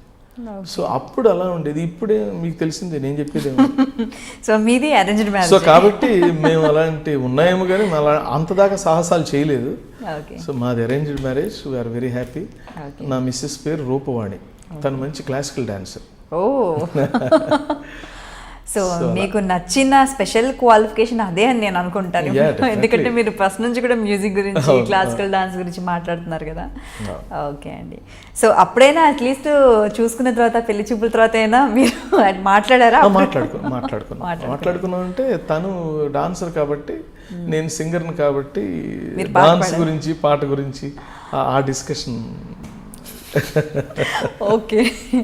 సో మరి ఒక 20 years టైం బ్యాక్, అంటే 20 years బ్యాక్ మనకు సీరియల్స్ మేకింగ్ స్టార్ట్ అయినప్పుడు అప్పటికి ఉన్న మేకింగ్ కావచ్చు, లేదంటే టెక్నికల్గా కావచ్చు, లేదంటే ఆర్టిస్ట్ల హోంవర్క్, హార్డ్ వర్క్ పరంగా కావచ్చు, ఇప్పుడు సీరియల్స్లో ఉండే మేకింగ్ కావచ్చు, టెక్నికల్ ఇష్యూస్ కావచ్చు, ఆర్టిస్టులు చేసే హోంవర్క్ పరంగా, అంటే కామన్ థింగ్స్ ఏవి మీరు ఎక్కువగా చూస్తారు? అంటే డిఫెక్ట్స్ కావచ్చు, ప్లస్ పాయింట్స్, మైనస్ పాయింట్స్, ఏం చూస్తారు ఎక్కువగా?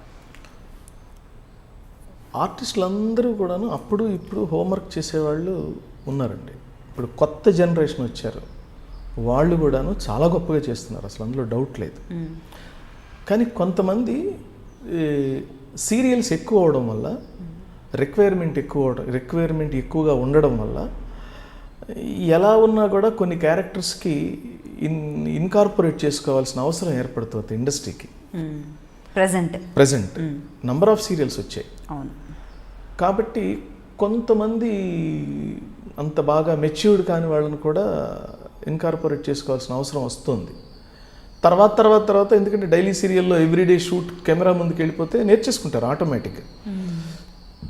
తర్వాత స్టోరీ అనేది ఇదమిద్దంగా ఒక 100 ఎపిసోడ్లకి స్టోరీ అనుకోవటం అనేది లేదు ఇప్పుడు. అనుకుంటారు కానీ మళ్ళీ ఈ టీఆర్పీ రేటింగ్స్ అనేది వచ్చిన తర్వాత కథని అఫ్కోర్స్ లాజికల్గానే ఎంత మార్చినా కూడాను మొదట అనుకున్న స్టోరీ ఉండటం లేదు. సో కాబట్టి ఆర్టిస్టులకు కూడా క్యారెక్టరైజేషన్ ఏంటో వాడికి కూడా తెలియటం లేదు, ఎక్సెప్ట్ హీరోయిన్ తప్ప. నేను క్యారెక్టర్ ఆర్టిస్ట్కి రిప్రజెంటేటివ్ కాబట్టి, నేను హీరోగా చేయలేదు కాబట్టి క్యారెక్టర్ ఆర్టిస్టులకి ఫ్లక్చువేషన్స్ ఎక్కువ ఉన్నాయి, క్యారెక్టరైజేషన్స్ ఇవన్నీ కూడా. ప్లస్ మేకింగ్లో ఇంతకుముందు టైం ఉండేది, ఇప్పుడు టైం లేదు, చాలా ఫాస్ట్గా చేసేయాలి. ఫాస్ట్నెస్లో యాక్యురసీ ఒక్కొక్కసారి ఉంటుంది, ఒక్కొక్కసారి ఉండదు, మనం యాక్సెప్ట్ చేయాల్సింది. సో కాబట్టి ఇవన్నీ ఏంటంటే బడ్జెటరీ పాయింట్ ఆఫ్ వ్యూ కూడా ఉంటాయి. సో అన్నీ ఉంటాయి, ఇవన్నీ రీజన్స్. బడ్జెట్ పెరిగినప్పుడు డెఫినెట్గా మంచి క్వాలిటీ వస్తుంది. ఓకే. సో బడ్జెట్ గురించి వచ్చింది కాబట్టి మరి ఈ మధ్యకాలంలో కావచ్చు, ముందు కావచ్చు, ఇన్ని సీరియల్స్ చేశారు కదా, ఎప్పుడైనా కూడా పేమెంట్స్ ఇష్యూస్ కావచ్చు, ఎగ్గొట్టడాలు కావచ్చు, ఇలాంటి ఇష్యూస్ ఏమైనా జరిగాయా?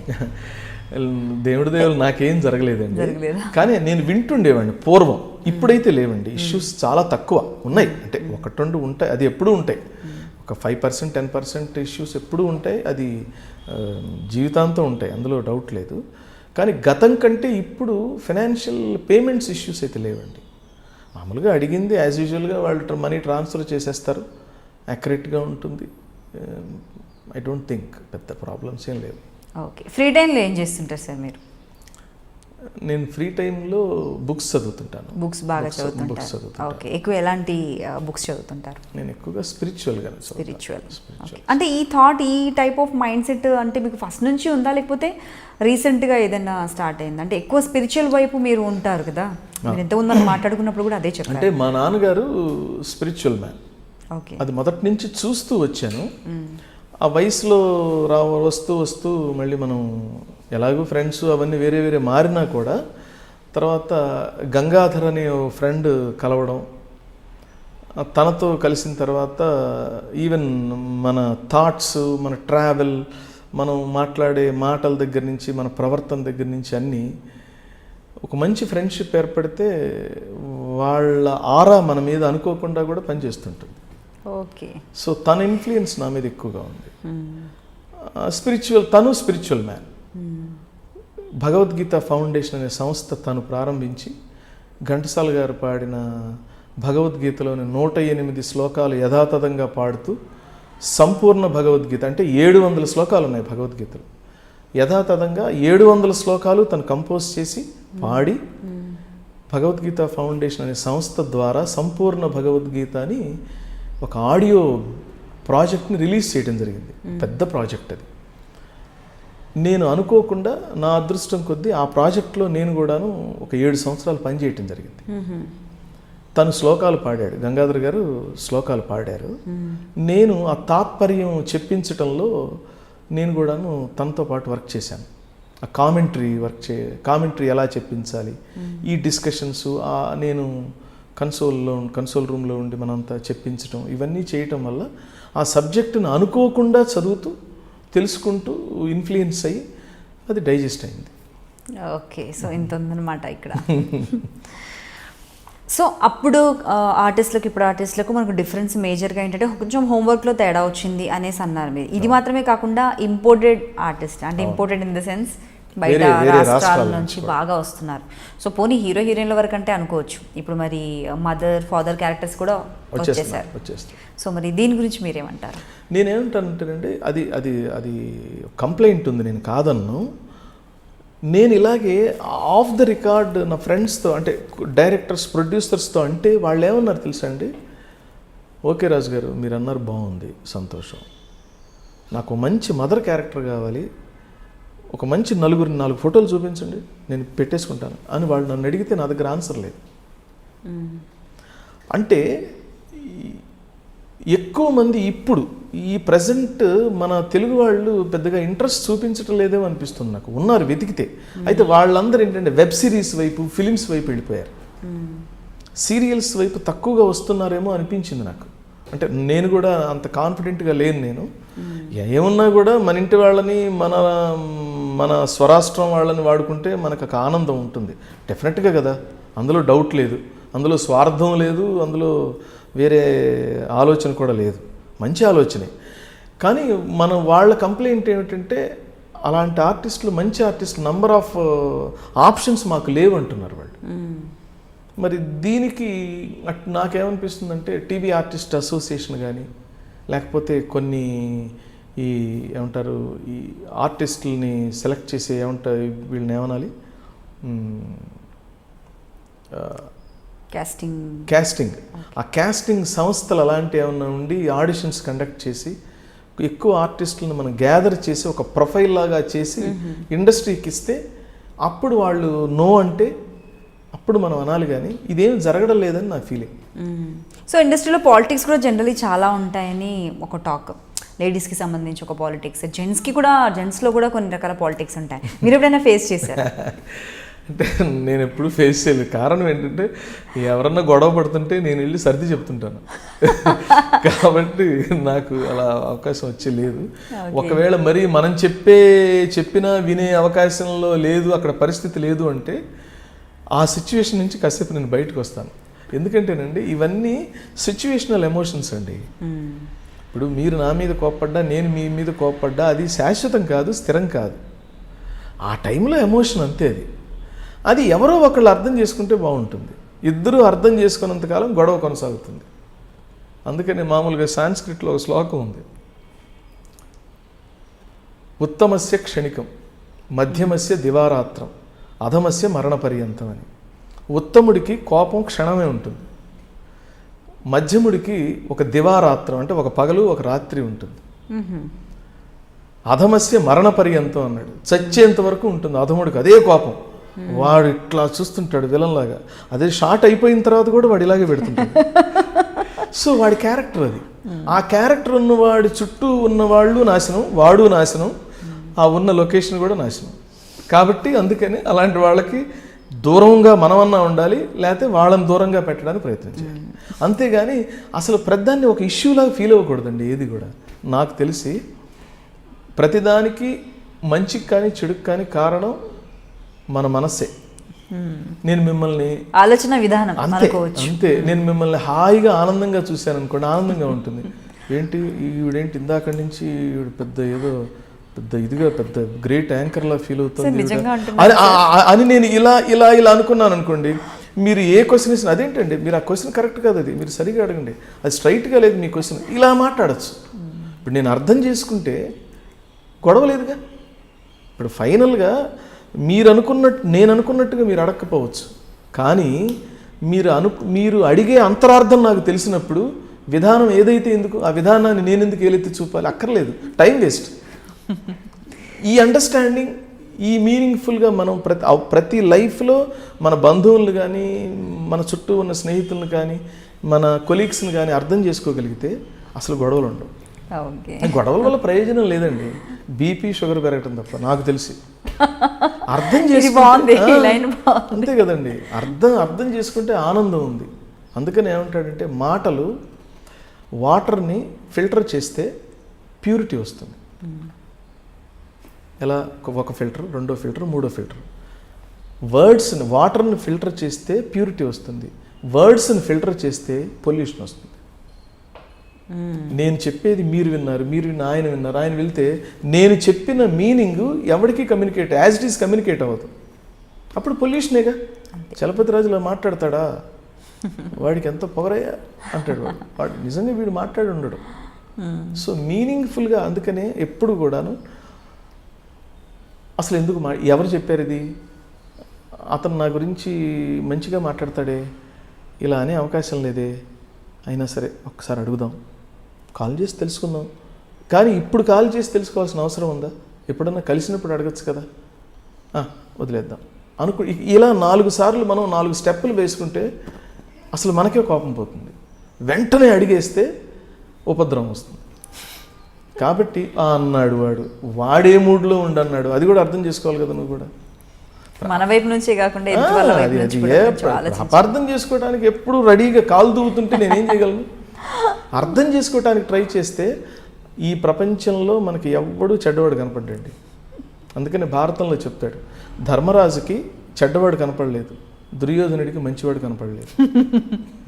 బాగుంది కాన్సెప్ట్ కూడా. సో మీరు చేసిన సీరియల్స్లో నెగిటివ్ షేడ్స్ ఉన్నాయి, పాజిటివ్ షేడ్స్ ఉన్నాయి మీరు చేసిన క్యారెక్టర్స్లో చూసుకుంటే. సో మీకు బాగా నచ్చిన క్యారెక్టర్ పాజిటివ్ షేడ్దా నెగిటివ్ షేడ్దా?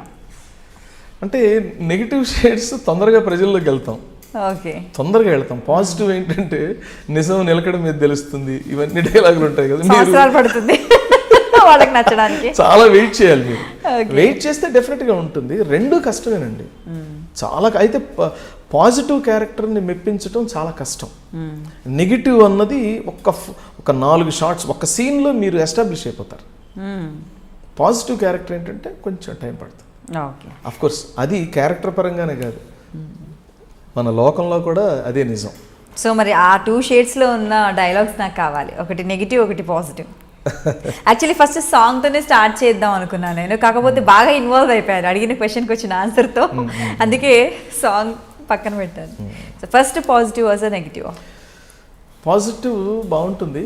పాజిటివ్ నేను మాధవరావు అనే క్యారెక్టర్ ఒకటి ఉంది, దేవతలో చేశాను నేను. ఓకే. అది పాజిటివ్గా నా కూతురుకి పెళ్లి చేద్దాం అనుకుంటాను, కానీ నా కూతురు వేరే వాళ్ళతో వెళ్ళిపోతుంది, నా కారు డ్రైవర్తోనే వెళ్ళిపోతుంది. అయినా సరే వీడికి అంగబలం అర్ధబలం 2 ఉన్నాయి. వాళ్ళతో వీళ్ళని పంపించేస్తాడు అన్ని ఏరియాలకి.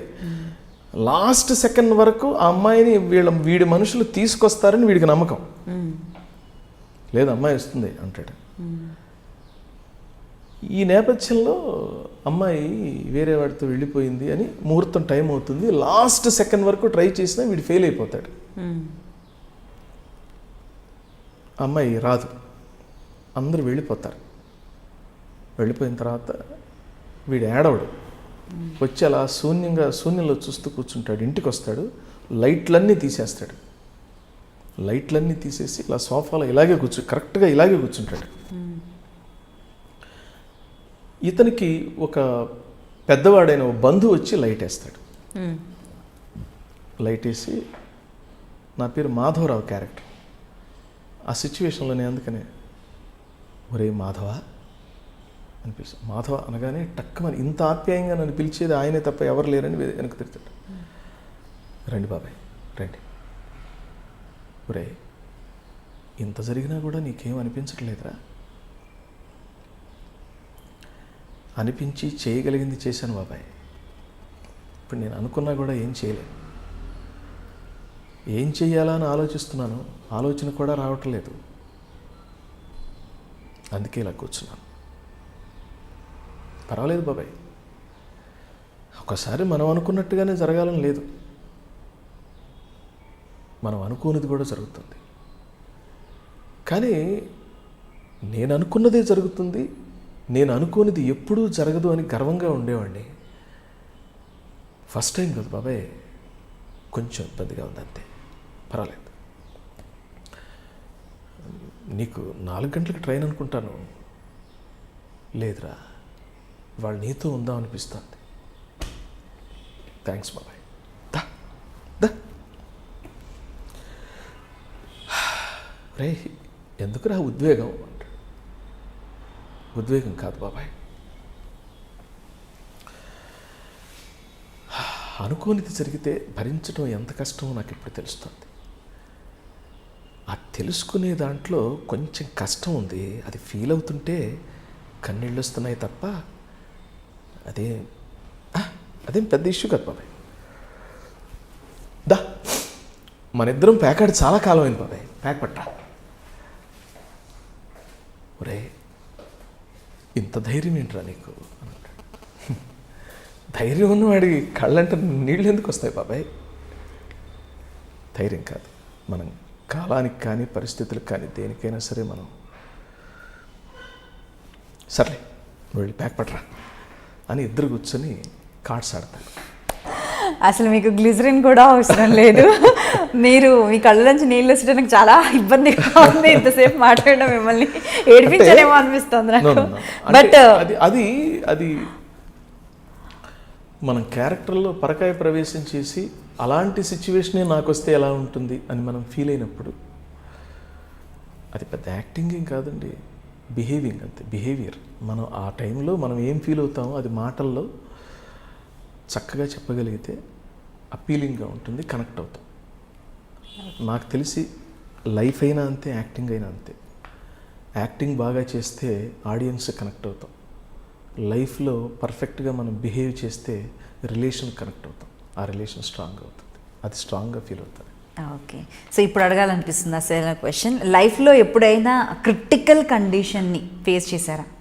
ఈరోజు గడిచిపోతే బాగుండు, ఆ కండిషన్ షేర్ చేసుకోగలిగితే మా కోసం చెప్పండి. అంటే దాన్ని ఎలా మీరు ఫేస్ చేశారు? అంటే నేను ఎప్పుడు కూడానండి క్రిటికల్ సిచ్యువేషన్ అనేది నేను ఎప్పుడు ఆనందం అనేది క్రిటికల్ అనేది ఆ సిచ్యువేషన్కి తగ్గట్టుగా ఫీల్ అవుతాను తప్ప స్ట్రాంగ్గా కంటిన్యూగా నేనేది ఫీల్ అవ్వను. కష్టం వచ్చింది, వాట్ బెస్ట్ వీకెండ్, కష్టపడాలి అంటే కర్మ ఫలం అని ఒకటి ఉంటుంది. మన కర్మ ఖర్చు అయిపోవాలంటే మీరు బాధపడాల్సిందే.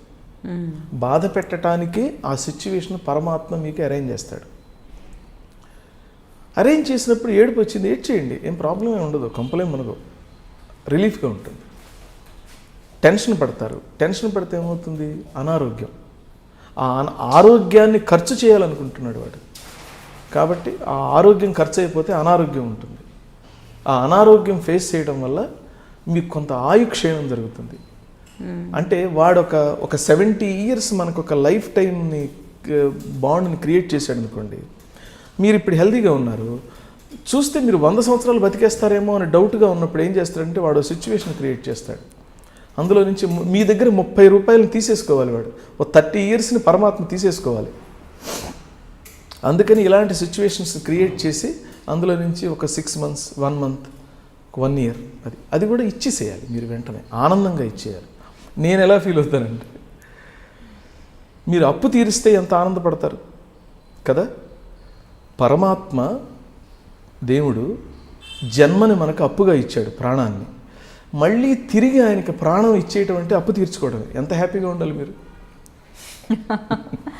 సో ఏ ప్రాబ్లం ఫేస్ చేశారు, బట్ అది పెద్ద ప్రాబ్లం మీకు ఎప్పుడు అనిపించలేదు. Problem is a problem, let it be a problem, okay, but don't feel it is a problem. Okay. So మరి హ్యాపీ మూమెంట్, లైఫ్ టైం గుర్తుండే హ్యాపీ మూమెంట్ అంటే బెస్ట్ కాంప్లిమెంట్ కావచ్చు, పురస్కారం కావచ్చు, ఫ్యామిలీ రిలేషన్లో కావచ్చు, మీకు బాగా గుర్తు అంటే హ్యాపీ మూమెంట్ అనగానే గుర్తొచ్చే మూమెంట్. హ్యాపీ మూమెంట్ అంటే నేను నటుడిగా నాకు నంది అవార్డు వచ్చినప్పుడు హ్యాపీగా ఫీల్ అయ్యాను. ఓకే, అదే చంద్రముఖి నారాయణ క్యారెక్టర్కి బెస్ట్ కమెడియన్ అవార్డు వచ్చింది. దానికి ముందు రుణానందలహరి అని ముళ్ళపూడి వెంకటరమణ గారి రచన, దూరదర్శన్కి 13 ఎపిసోడ్స్ చేసాం. అదొక సీరియల్. అశోక్ కుమార్ గారు తెలుసుగా మీకు, నారదుడి క్యారెక్టర్స్ వేస్తారు. నారదు క్యారెక్టర్ ఎక్కువ వేస్తారు. అశోక్ కుమార్ గారు డైరెక్టర్ దానికి. ఓ, నేనంటే చాలా అభిమానం, ఆయనకి చాలా ఇష్టం. చలపతి, నువ్వు తమ్ముడు ఒక్క సీన్ ఉంది, అది నువ్వు చేస్తే బాగుంది అనిపిస్తుంది, నువ్వు రాగలవా ఒక్క సీను. అప్పుడు నేను దేవుడి దయ వల్ల ఇంకా బిజీగా ఉన్న రోజులు, నేను ఒక 4 రోజుల తర్వాత అన్నయ్య నేను ఒక హాఫ్ డే ఇవ్వగలను, ఇఫ్ డోంట్ మైండ్, నా పరిస్థితి ఇలా ఉంది, నన్ను అపార్థం చేసుకోవద్దు, ఒక హాఫ్ డేనే ఇవ్వగలను. పర్వాలేదు తమ్ముడు, నువ్వు వచ్చేసి ఒక హాఫ్ డే చాలు నాకు, ఒకటే సీను, నేను సుబ్రాయశ్వరం గారు ఆ సీన్లో. తను నేనేదో ఫస్ట్ ఒక షార్ట్ చేయాలి, ఒక షార్ట్లో నేను ఇలా చూసి తొంగి చూసి డైలాగ్ చెప్పాలి. నేను చెప్పాను, బాగుంది అనిపించింది, కానీ తను ఆ క్యారెక్టర్ని ఎలా తను యాక్టర్ కూడా కదా, తను ఒక డిజైన్ చేసుకున్నాడు, ఇలా చేస్తే బాగుంటుందని. తమ్ముడు నేను చెప్తాను, ఎలా చెప్తే అలా చెయ్యి, అసలు నువ్వు చెయ్యొద్దు, నువ్వేం అనుకోవద్దు అని. ఓ అలాగే, థ్యాంక్స్ అన్న. ఇంకా హ్యాపీగా. అందులో తను ఒక అద్భుతమైన నటుడు. ఇంకా ఆయన చెప్తున్నప్పుడు మనం దాని గురించి మళ్ళీ అసలు మనకెందుకు హోంవర్క్, అసలు చిరాకు, ఇంకా అసలు టెన్షనే లేదుగా. హ్యాపీగా స్పూన్ ఫీడింగ్ ఉంటే ఎంత బ్రహ్మాండంగా ఒళ్ళో కూర్చొని తింటాం. పైగా ఇంకేంటి అన్నీ అలాగే అన్నయ్య అన్నాను. అంతా ఆ సీన్ అంతా తను యాక్ట్ చేసి ఎలా చెప్పాడో నేను అలా చేశానండి. ఒకటే సీన్, దానికి ఫస్ట్ నంది అవార్డు వచ్చింది నాకు. అది రుణానందలహరి అని. అది చాలా గ్రేట్ అండ్ గొప్పగా ఆ డైలాగ్ చెప్పండి. ఆ డైలాగ్ నాకు ఫ్రాంక్లీ స్పీకింగ్ గుర్తులేదు, యాక్చువల్గా గుర్తులేదు. ఒక చూస్తాడనమాట, ఇలా తొంగి హలో మున్సిపు గారు అంటుంటాడు. ఆ మున్సిపు గారిని పిలవడం అనమాట. అది చూసి మామూలుగా ఎవరన్నా అనిపిస్తారు, హలో మున్సిపు గారు ఏమన్నా నమస్కారం అండి ఇలా అనాలి కదా. అలా కాదు, వీడు ప్రతిదీ ఒక స్పెషల్ అనమాట. హలో మున్సిపు గారు అంటాడు. అదేమిటండి, ఓహో వీడు వచ్చాడా అని అనుకుంటాడు ఆయన. అది వీడు ఒక ప్రతి డైలాగు ఒక సపరేట్ గెస్చర్ అనమాట. అది that credit goes to Ashok Kumar గారు. నేను యాస్టీస్గా పట్టుకొని ఒక చిన్న 2-3 టేకులు తీసుకున్నా కూడా యాస్టీస్గా చేయగలిగాను. దానికి నంది అవార్డు వచ్చింది. ఫస్ట్ 1 సీన్ అది చాలా హ్యాపీగా ఫీల్ అవుతాను నేను. తర్వాత నారాయణ క్యారెక్టర్కి వచ్చింది. దాని తర్వాత బాపు గారి దగ్గర ఎస్విబిసి ఛానల్కి నారదుడి క్యారెక్టర్ చేశాను, శ్రీనివాస వైభవం అని. దానికి చాలా గ్రేట్గా ఫీల్ అవుతాను ఆయన దగ్గర వర్క్ చేయడం. నా ఎప్పటి నుంచో నా డ్రీమ్ అనమాట ఆయన దగ్గర పనిచేయడం. That I enjoyed with him. Enjoyed కాదు, పూర్వజన్మ సుకృతం ఆయన దగ్గర పనిచేయడం. పైగా అది ఫుల్ మామూలుగా ఏదో 1 రోజు 2 రోజులు కాకుండా ఫుల్ లెంగ్త్ క్యారెక్టర్. బాగా ఎంజాయ్ చేశాను. సో మరి మీరు క్యారెక్టర్స్ ఇప్పుడు ఇంతకు ముందు అంటే క్యారెక్టర్ ఎలా చెప్పారో డైరెక్టర్ గారు అలా చేశారు, దానికి నంది అవార్డు వచ్చింది. బట్ జనరల్గా మీరు చేసిన అన్ని క్యారెక్టర్స్ కూడా చాలా డిఫరెంట్గా ఉంటుంది. డైలాగ్ డెలివరీ కావచ్చు, మీ లుక్ కావచ్చు, అంటే వేరియేషన్ చూపిస్తుంటారు. సో స్పెషల్లీ మీ ఇన్వాల్వ్మెంట్ ఏమైనా ఉంటుందా? యాజ్ ఇట్ ఈస్ డైరెక్టర్ గారు ఎలా చెప్తే అలా మీరు చేస్తుంటారా? అంటే డైలీ సీరియల్స్లో ఫస్ట్ డిజైన్ చేసి మనం ఈ 4 వాల్స్ మధ్య ఏదైతే మాట్లాడుకుంటామో ఇక్కడ అన్నీ మాట్లాడుకుంటారండి. డైరెక్టర్ చాలా చెప్తాడు, రైటర్ బాగా చెప్తాడు, కో డైరెక్టర్ బాగా చెప్తాడు, అన్నీ బాగానే ఉంటాయి. కానీ వన్స్ సెట్ మీదకి వెళ్ళిన తర్వాత సీరియల్స్లో టైం ఉండదు. మనం 4 వాల్స్ మధ్య అక్కడ ఏం చెప్పాడో అది దాన్ని యాజ్ టీజ్గా మనం పట్టుకొని ప్రామిసింగ్గా ఆయన థాట్స్ని మనం కరెక్ట్గా మనం కెమెరా ముందు కూడా ఎగ్జిబిట్ చేయగలిగితే ఇంకా అది అద్భుతం. అది అక్కడ చెప్పాడులే ఆయన, ఇంకేముంది ఇక్కడ, అది మనం యాజ్ టీజ్గా పట్టుకోలేకపోతే ఇబ్బంది. అది ఆ క్యారెక్టరైజేషన్ రాదు మనకి, అప్పుడు ఫెయిల్ అవుతాం. అంటే ఫెయిల్ అవ్వడం అంటే డైలీ సీరియల్లో ఏముందండి, ఇప్పుడు ప్రతిరోజు డైలీ పేపర్ లాగా వస్తుంది. అది నువ్వు చదివినా చదవకపోయినా వాడు వేస్తాడు. కానీ ఒక సండే ఎడిషన్కి ఒక ప్రత్యేకత ఉంటుంది కదా. మనం ప్రతిరోజు సండే ఎడిషన్ లాగా మనం చేయగలిగితే దేర్ యు ఆర్.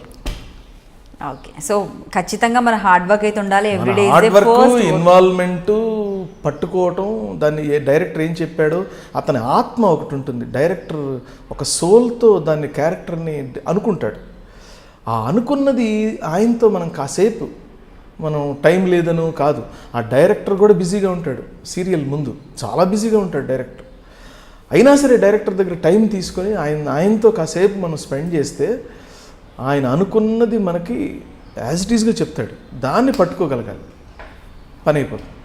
ఇప్పుడు వాళ్ళలో ఉందా అండి అంత డిటర్మినేషన్, అంత డెడికేషన్, అంత హార్డ్ వర్క్ కావచ్చు, వర్క్ ఇప్పటి ఆర్టిస్టులకు ఉందంటారా? ఆర్టిస్టులకు అదేనండి, నేను చాలా తక్కువ మందికి ఉంది.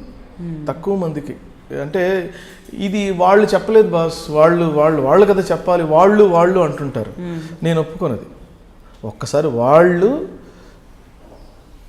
నీకు అమ్మాయిని పిల్లని ఇచ్చారు, తను జాగ్రత్తగా పిల్లని సంసారం చేసి జాగ్రత్తగా కాపాడుకోవాల్సిన బాధ్యత నీది. వాళ్ళు క్యారెక్టర్ ఇచ్చారు అంతే. మళ్ళీ నాకు అది చెప్పలేదు అది చెప్పలేదు కాదు, నీ క్యారెక్టర్ చెప్పడమే అన్నీ చెప్పడం. మామూలుగా క్యారెక్టర్ చేస్తే నిన్ను పిలిచి డబ్బులు ఇవ్వడం కాదు, అందులో హక్కులతో పాటు బాధ్యతలు కూడా ఉంటాయని తెలుసుకోవాలి. కొన్ని ఇప్పుడు మనం పెళ్ళికి వెళ్తాం చూడండి, పెళ్ళికి వెళితే నన్ను సరే రిసీవ్ చేసుకోలేదు అని అంటాడు. వాడు రిసీవ్ చేసుకోలేదని ఎదురు చూశాడంటే వాడు అవుట్ సైడర్ అయి ఉంటాడు. మన వాళ్ళని అవుట్ సైడ్ మనం రిసీవ్ చేసుకోవడం కాదు, మనం వెళ్ళి వాడి దాంట్లో బాధ్యతల్లో మనం పాలు పంచుకోవాలి. అప్పుడు నువ్వు రిలేషన్ అవుతావు. అది మన వాళ్ళు ఒక క్యారెక్టర్ ఇస్తే ఆ క్యారెక్టర్ కోసం వర్క్ చేయడం కానీ, దాని గురించి తెలుసుకోవడం కానీ, పోనీ మనమన్నా దాని గురించి వర్క్ చేసుకుందాం, లేకపోతే రెఫరెన్స్లు చూసుకుందాం, కొంచెం కష్టపడదాం అనేది తక్కువ మందికి ఉంది. ఇప్పుడు కష్టపడిన వాళ్ళు ఎలాగో నిలబడ్డారు, అది మీరు చూస్తున్నారా, ప్రజలు చూస్తున్నారు. సో సీరియల్స్లో ఓన్లీ తెలుగు మాత్రమే చేశారండి, ఇంకా అదర్ లాంగ్వేజెస్ ఏమైనా? అదర్ లాంగ్వేజ్ నేనేం చేయలేదు. ఏమీ చేయలేదు. అదే అంటే ఆపర్చునిటీ రాలేదా, లేకపోతే మీరు చేయొద్దు అనుకున్నా? అంటే నన్ను పిలిచారండి, తమిళ్కి పిలిచారు. అదే కానీ నేను నాకేంటంటే పర్ఫెక్షన్ లేకపోతే, నా కాన్ఫిడెన్స్ లేకపోతే నేను చేయను. నేను అసలు ఏదైనా చేయను. ఇప్పుడు నాకు కొన్ని క్యారెక్టర్స్ ఆఫర్ చేస్తారు, నేను క్యారెక్టర్ ఏంటండి అని అడుగుతాను. అయ్యా మీరు నేనేం లేదు, నేను చేయగలనో లేదో తెలుసుకుందామని. కానీ కొంతమంది క్యారెక్టర్ ఏంటి చెప్పండి అంటే వీడు ఫోర్స్ కొడతాను. నేను అసలు ఆ ఉద్దేశం కాదయ్యా, నేను కొన్ని తెలుసుకోవాలని నేను చాలా ఒబీడియంట్గా అడుగుతాను. నేను ఈ క్యారెక్టర్ నేను చేయలేనేమో అని భయపడితే ఏమంటే నేను ఇది కరెక్ట్ కాదు, ఇది అతను కరెక్టు అని నేను వేరే ఆర్టిస్టులు కూడా సజెస్ట్ చేస్తాను. నేను మ్యాచ్ కాకపోతే నేను చేయలేను, అది నేను చెయ్యను. ఎందుకంటే చేసి అభాస్ పాలు కాకూడదు.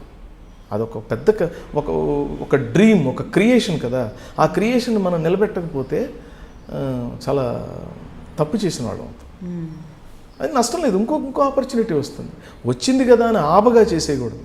వాళ్ళు పెడుతున్నారు కదా అని తినేయటం కాదు, మన పొట్టకి అది ఎప్పుడు గుర్తుపెట్టుకోవాలి.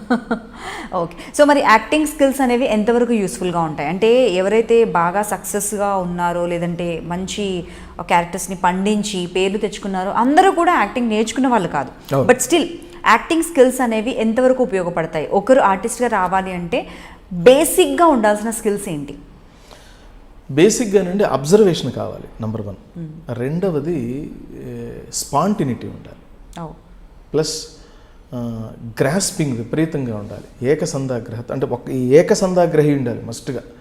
అది 2-3 సార్లకి ఆటోమేటిక్గా చదువుకుంటే వస్తుంది. అంటే డైలాగ్ చదవగానే 2-3 సార్లు చదవగానే మనం పట్టేయాలి. ఫస్ట్ డైలాగ్ నోటికి రావాలండి. 4 సార్లు 10 సార్లు మననం చేసుకుంటే యాక్టింగ్ అనేది రిఫైన్ అవుతుంది. అది ఫిక్స్ అయిపోతాం. అందులో ఒక ప్యూరిటీ, మెచ్యూరిటీ వస్తుంది. దాని తర్వాత బాడీ లాంగ్వేజ్. ఇప్పుడు మనం డైలాగ్ కూర్చొని చదువుకుంటే డైలాగ్ వస్తుంది, కానీ లేచి బాడీ లాంగ్వేజ్ మూమెంట్స్తో యాక్టింగ్ చేస్తుంటే డైలాగులు మర్చిపోతాం మనం. సో అలా ప్రాక్టీస్ చేయాలి. తర్వాత కో ఆర్టిస్ట్తో టైమింగ్ మిస్ అయితే మళ్ళీ డైలాగ్ మర్చిపోతాం. కాబట్టి కో ఆర్టిస్ట్తో ఒక్కసారి చూసుకుందామా అని అడగాలి, చూసుకోవాలి. ఆ ప్రాంప్టింగ్ చెప్తారు. ప్రాంప్టింగ్ అనేది మరి ఏం చేస్తాం, ప్రస్తుతం ఈ స్పీడ్ యుగంలో ఫాలో అవ్వాల్సి వస్తుంది. కానీ ప్రాంప్టింగ్ లేకుండా ఉంటే అద్భుతంగా ఉంటుంది. అది కో ఆర్టిస్ట్తో కోఆర్డినేషన్ చేసుకోవాలి. తర్వాత యాక్షన్ అని రెడ్ లైట్ వెలిగిన తర్వాత లైట్స్ వేసి రెడ్ లైట్ వెలిగితే యాక్షన్ అనగానే ఒక చిన్న భయం మనం స్టార్ట్ అవుతుంది. ఆ భయం లేకుండా ఉండాలంటే మొదట ఈ 3 జరగాలి. మనం చదువుకోవాలి, కో ఆర్టిస్ట్తో ఒకసారి రిహార్సల్ చేసుకోవాలి, తర్వాత కాన్ఫిడెంట్గా ఆ లొకేషన్లో మూమెంట్స్, బాడీ లాంగ్వేజెస్తో ఎవరు వచ్చినా ఎవరు రాకపోయినా నీకు నువ్వన్నా చూసుకోవాలి. ఈ 3 చేసుకుంటే టేక్ అనగానే కాన్ఫిడెంట్గా మనం వెళ్ళగలం. ఈ 3 చేయాలి. చాలామంది, కొంతమంది చేసిన వాళ్ళు ఏముందండి చదువుకుంటే మార్కులు వస్తాయి, చదువుకుంటే మార్కులు రావు, దాని ఏం లేదు. ఓకే. సో ఇండస్ట్రీలో మార్పులు, ఎలాంటి మార్పులు వస్తే బాగుంటుందంటారు? మార్పులు అంటే నాకు ఒకటేనండి, అంటే మన రీజనల్ ఛానల్స్ అవ్వడం వల్ల బడ్జెట్ తక్కువ, కానీ ఎలాగైనా బడ్జెట్ పెంచి ఈ మేకింగ్ స్పీడ్ తగ్గి ప్రాంప్టింగ్ లేకుండా, ఇప్పుడు సపోజ్ మన నేషనల్ ఛానల్స్ హిందీ సీరియల్స్లో డబ్బింగ్ లేకుండా చేస్తారు చూడండి, ఆన్లైన్ అలా చేసే రోజు రావాలని నేను మనస్ఫూర్తిగా కోరుకుంటున్నాను. నాకు చాలా ఇష్టం అది. అప్పుడుంటే మనకేంటంటే ప్రతి వాళ్ళు కూడాను ఇంట్రెస్టింగ్గా వర్క్ చేస్తారు. దాని తర్వాత ఇంకొకటి, ఈ మధ్యకాలంలో కాన్సన్ట్రేషన్ పోవటానికి కారణం ఏంటంటే మొబైల్స్, సెల్ ఫోన్స్ నాకు తెలిసి యాక్టింగ్ ఏరియాల్లో బ్యాన్ చేయాలి, ప్రొహిబిట్ చేయాలి. అప్పుడు కూడా మంచి quality of acting and quality of working వస్తుంది. అది ఎంతవరకు కుదురుతుందో తెలియదు. ఇవన్నీ మనం అఫ్కోర్స్ అది జరగదో తెలియదు, కానీ ఇవి జరిగితే బాగుంటుంది. యాక్టింగ్ లాంట్లో ఏరియాల్లో మొబైల్స్ అన్నవి పెద్ద హర్డిల్, నాకు తెలిసి పెద్ద హర్డిల్. ఎందుకంటే యాక్టింగ్ అనేసరికి మనం ఏదో ఊరికే అలా చేసేయలేం, అదే రైటింగో లేదా ఏదో ఒకటి అప్పుడు పెట్టేసి వదలడం కాదు. బాడీ, మైండ్, సోల్ కంప్లీట్గా కంట్రోల్లో ఉంటే కానీ, ఎందుకంటే ఒకరి పరకాయ ప్రవేశం అది ఇంకొకరిలా చేయగలగాలి. కాబట్టి మొబైల్ సో అదొకటి అయితే ఉంది. చాలా కరెక్ట్. ఓకే. సో ఇంకొక క్వశ్చన్ అడగడానికన్నా ముందు, చంద్రముఖి సీరియల్ నుంచి ఒక డైలాగ్, నారాయణ అని అసలు ఏ రేంజ్ లో ఆవిడ పిలిచినా మీరు పలకడం మీ స్టైల్లోనే పలుకుతారు, మరి క్లోజ్ ఇంత అది కావాలంటే పిలుస్తారు కానీ మరి ఆవిడ ఒరే నారాయణ అయితే అనలేను. కానీ అండి అది క్యారెక్టర్ని, అంటే అది నేను అదే అంటాను. అందుకని క్యారెక్టర్ని మనం బాగా అర్థం చేసుకుంటే, ఇప్పుడు చూసారా మీరు ఎంత ఆనందంగా ఎక్సైటింగ్గా మీరు ఆనందపడుతున్నారో, చేసేటప్పుడు మాకు కూడాను చాలా థ్రిల్లింగ్గా ఉంటుంది. ఎక్కడ తయారైందంటే అది చంద్రముఖి సీరియల్ అంటే యశోధర, నారాయణ అంతే, వాళ్ళే హీరో హీరోయిన్స్, ఇద్దరు క్యారెక్టర్ ఆర్టిస్టులు హీరో హీరోయిన్ల స్థాయికి తీసుకెళ్ళిన సీరియల్ అంటే చంద్రముఖి. అంటే ఒక ప్రజెంటేషన్, యాక్టింగ్, ఇన్వాల్వ్మెంట్, హోంవర్క్ అన్నీ ఆ పాత్రలకి కలిసి వస్తే రిజల్ట్ ఎలా ఉంటుంది అనడానికి నిదర్శనం చంద్రముఖి సీరియల్లో యశోధర, నారాయణ క్యారెక్టర్. నేను చాలా బాగా, నాకు యు విల్ నాట్ బిలీవ్, అంటే ఇది అతిశయోక్తిగా కూడా ఉంటుందేమో, నేను మా డైరెక్టర్ గారు ఏటా సత్యనారాయణ గారు ఉన్నాడు, ఆయన కూడా ఈ సీరియల్ గురించి తను బాగా ఆలోచించి ఆర్కా ప్రొడక్షన్కి ఒక హిట్ సీరియల్ ఇది. ఆయన కూడా రాత్రిపూట ఎప్పుడో 2 గంటలకు ఫోన్ చేసేవాడు నాకు. ఆయన భయ్యా ఈ థాట్ ఇది మీరు ఒక సాంగ్ అనుకున్నాను, ఈ సాంగ్ మనం రికార్డ్ చేసి చేయొచ్చు కదా, మనం అది పర్లేదా, విత్-ఇన్ మళ్ళీ ప్రొడ్యూసర్స్ కూడా ఫీల్ అవ్వకూడదు, ఆ బడ్జెట్లో అవుతుందా అంటే, తనకేదో వచ్చింది వెంటనే షేర్ చేసుకునేవాడు. అంటే తను ఎంత ఎక్సైటింగ్గా, యాంగ్జైటీగా ఉండేవాడు అర్థమయ్యేది నాకు. నేను అస్సలు ఫీల్ అయ్యాడు, అలాగే తప్పకుండా, నేను మ్యూజిక్ ఫీల్డ్తో నాకు అనుబంధం ఉంది కాబట్టి తప్పకుండా దాన్ని రికార్డ్ చేసి చేద్దాం అని ఏక్ నిరంజన్లో సాంగ్ ఒకటి, కొలవరి సాంగ్ ఒకటి, హీరో హీరోయిన్స్ లాగా మా ఇద్దరు మంచి యశోధరా నారాయణ మీద సపరేట్గా లిరిక్ రాయించి షూట్ చేయించారు. అది ఇంకా కామెడీ అసలు. అది అంటే నాకు చాలా థ్రిల్లింగ్గా ఉంటుంది, అది చాలా ఆనందంగా గర్వంగా. అసలు నేను ఐఎమ్ బ్లెస్డ్ అండి ఆ విషయంలో. అంత అసలు అది అంత గౌరవం ఎవరికి దక్కుతుందండి. అది ఆ సంస్థ వాళ్ళు ఎంకరేజ్ చేశారు. అప్పుడు ఎగ్జిక్యూటివ్ ప్రొడ్యూసర్ సురేంద్ర గారు ఉండేవారు. ఆయన సురేంద్ర గారు స్క్రీన్ ప్లే డిస్కషన్లో కూర్చునేవారు. అది హీరో హీరోయిన్ ఇలా ఉంటుంది సార్, ఇది ఇలాగా అది ఇది అని చెప్పేవాడు. అప్పుడు నారాయణ ఎక్కడుంటాడు అనేవాడు. సార్ నారాయణ ఎక్కడెందుకు ఉంటాడు సార్ అంటే, ఉంటాడండి నారాయణ ఎక్కడో చోటు పెట్టండి. ఆయన అదిగా సార్ అసలు అక్కడ వస్తాడండి నారాయణ, ఎక్కడికైనా వస్తాడు, నారాయణ పెట్టండి అని. అంటే ఆయనకి అంత ఇంట్రెస్ట్ సురేంద్ర గారికి ఆ నారాయణ క్యారెక్టర్ అంటే. వీళ్ళు వేరే క్యారెక్టర్లు ఎక్కడున్నా ఊరికే వినాలని వినేవాడు, కానీ ఈయన ఫేవరెట్ క్యారెక్టర్ నారాయణ. నారాయణ ఎక్కడ ఉంటాడు అప్పుడు వినేవాడు. అలాంటి ప్రొడక్షన్ హౌస్లో ఉన్న పెద్దవాళ్ళకు కూడా ఇష్టమైన క్యారెక్టర్ అది. ఈవెన్ ఈటీవీలో కూడా ఛానల్ వాళ్ళు కూడాను మా ఇద్దరి మధ్య ప్రోమోస్ ఎక్కువగా కట్ చేసి పంపించమనేవాళ్ళు. సో అది అప్పీలింగ్గా ఇంట్రెస్టింగ్గా ఉండేది. గట్టిగా మాట్లాడితే ఆ రోజుల్లో అది జబర్దస్త్ లాంటి serial, crazy serial. Yes, crazy serial. అప్పుడు ఆవిడ ఫోన్ చేస్తుంది నాకు, రే నారాయణ ఎక్కడ తెచ్చావు. వాడెక్కడో ఒక చిన్న ఒక అడవి లాంటి ప్రదేశంలో కూర్చుంటాడు. ఎందుకు? ఈవిడ్ని చంపటానికి ఎవరో వస్తున్నారు, వాళ్ళు కానీ వచ్చారంటే ఈవిడితో పాటు మనల్ని కూడా చంపేస్తారని వీడికి భయం. అందుకని వీడు ఎక్కడో పోయి దాక్కున్నాడు. రే నారాయణ ఎక్కడ తెచ్చావు అంటే, ఎక్కడున్నానో నాకు కూడా తెలియదండి, కానీ ఉన్నాను. మీ దగ్గరికి ఎవరన్నా వచ్చారండి? వాళ్ళు కానీ వస్తే నేను కూడా ఉంటానో పోతానో నాకు కూడా తెలియదండి. అయినా ఇప్పుడు నాతో ఏం పనుంది చెప్పండి. కానీ ఒక్క విషయం చెప్పనా మేడం, మీకు అసలు లైఫ్ అంటేనండి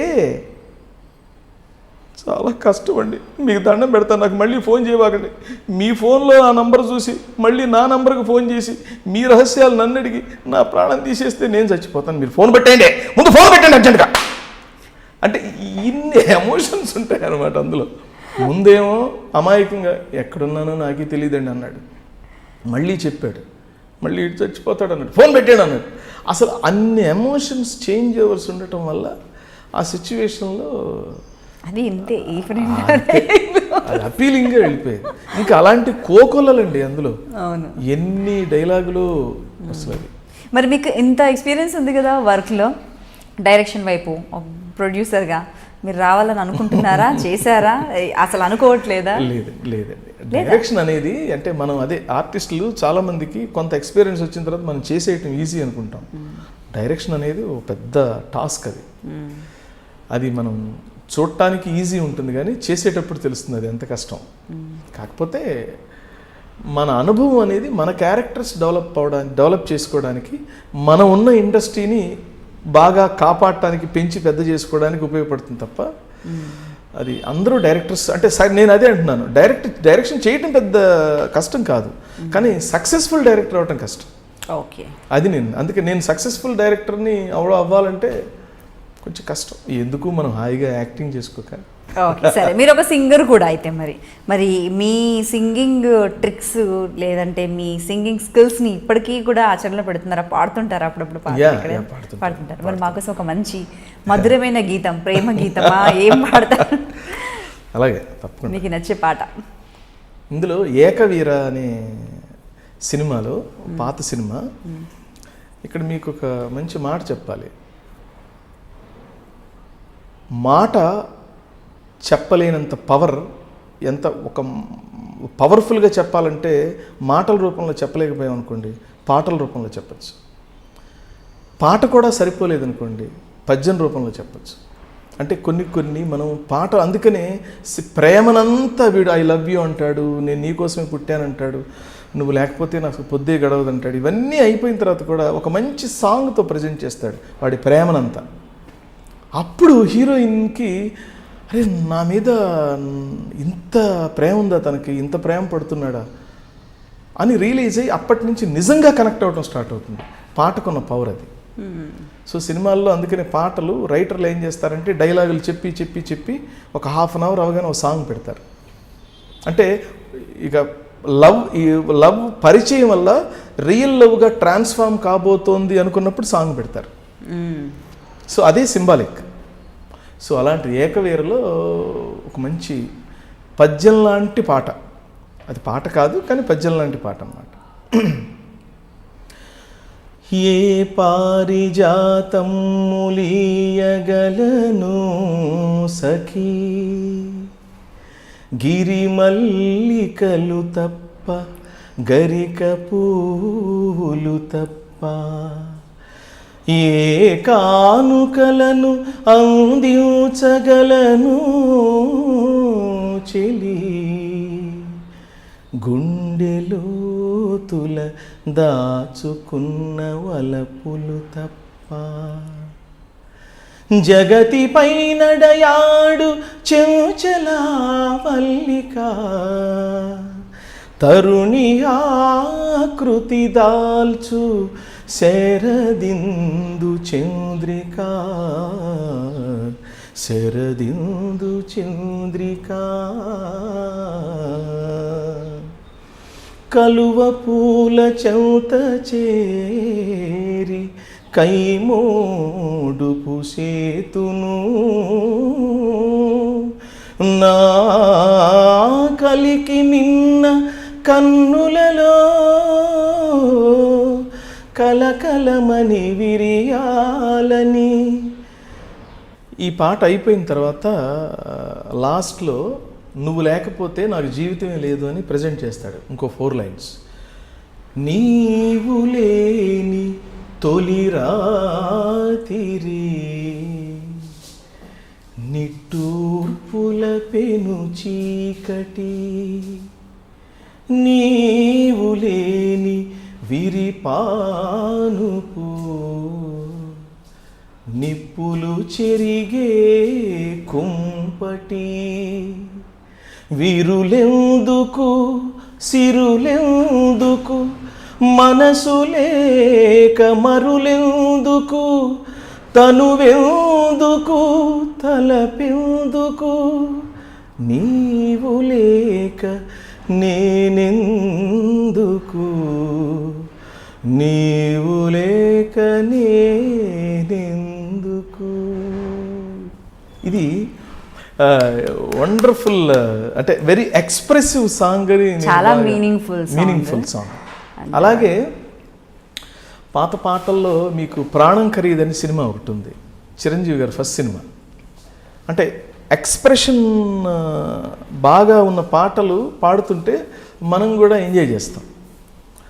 అది ఒక పేదవాడికి గొప్పవాడికి ఉన్న తేడా అని జాలాది గారు రచన, కీర్తిశేషులు ఆయన చనిపోయారు, ఆయన ఒక పాట రాశారు. పలుపుతాడు మెడకేస్తే పాడియావురా, పసుపుతాడు ముడులేస్తే ఆడదాయరా, పలుపుతాడు మెడకేస్తే పాడియావురా, పసుపుతాడు ముడులేస్తే ఆడదాయరా, కుడితి నీళ్లు పోసినా అది పాలు కుడుపుతాది, కడుపు కోత కోసినా అది మడిసికే జనమనిస్తది,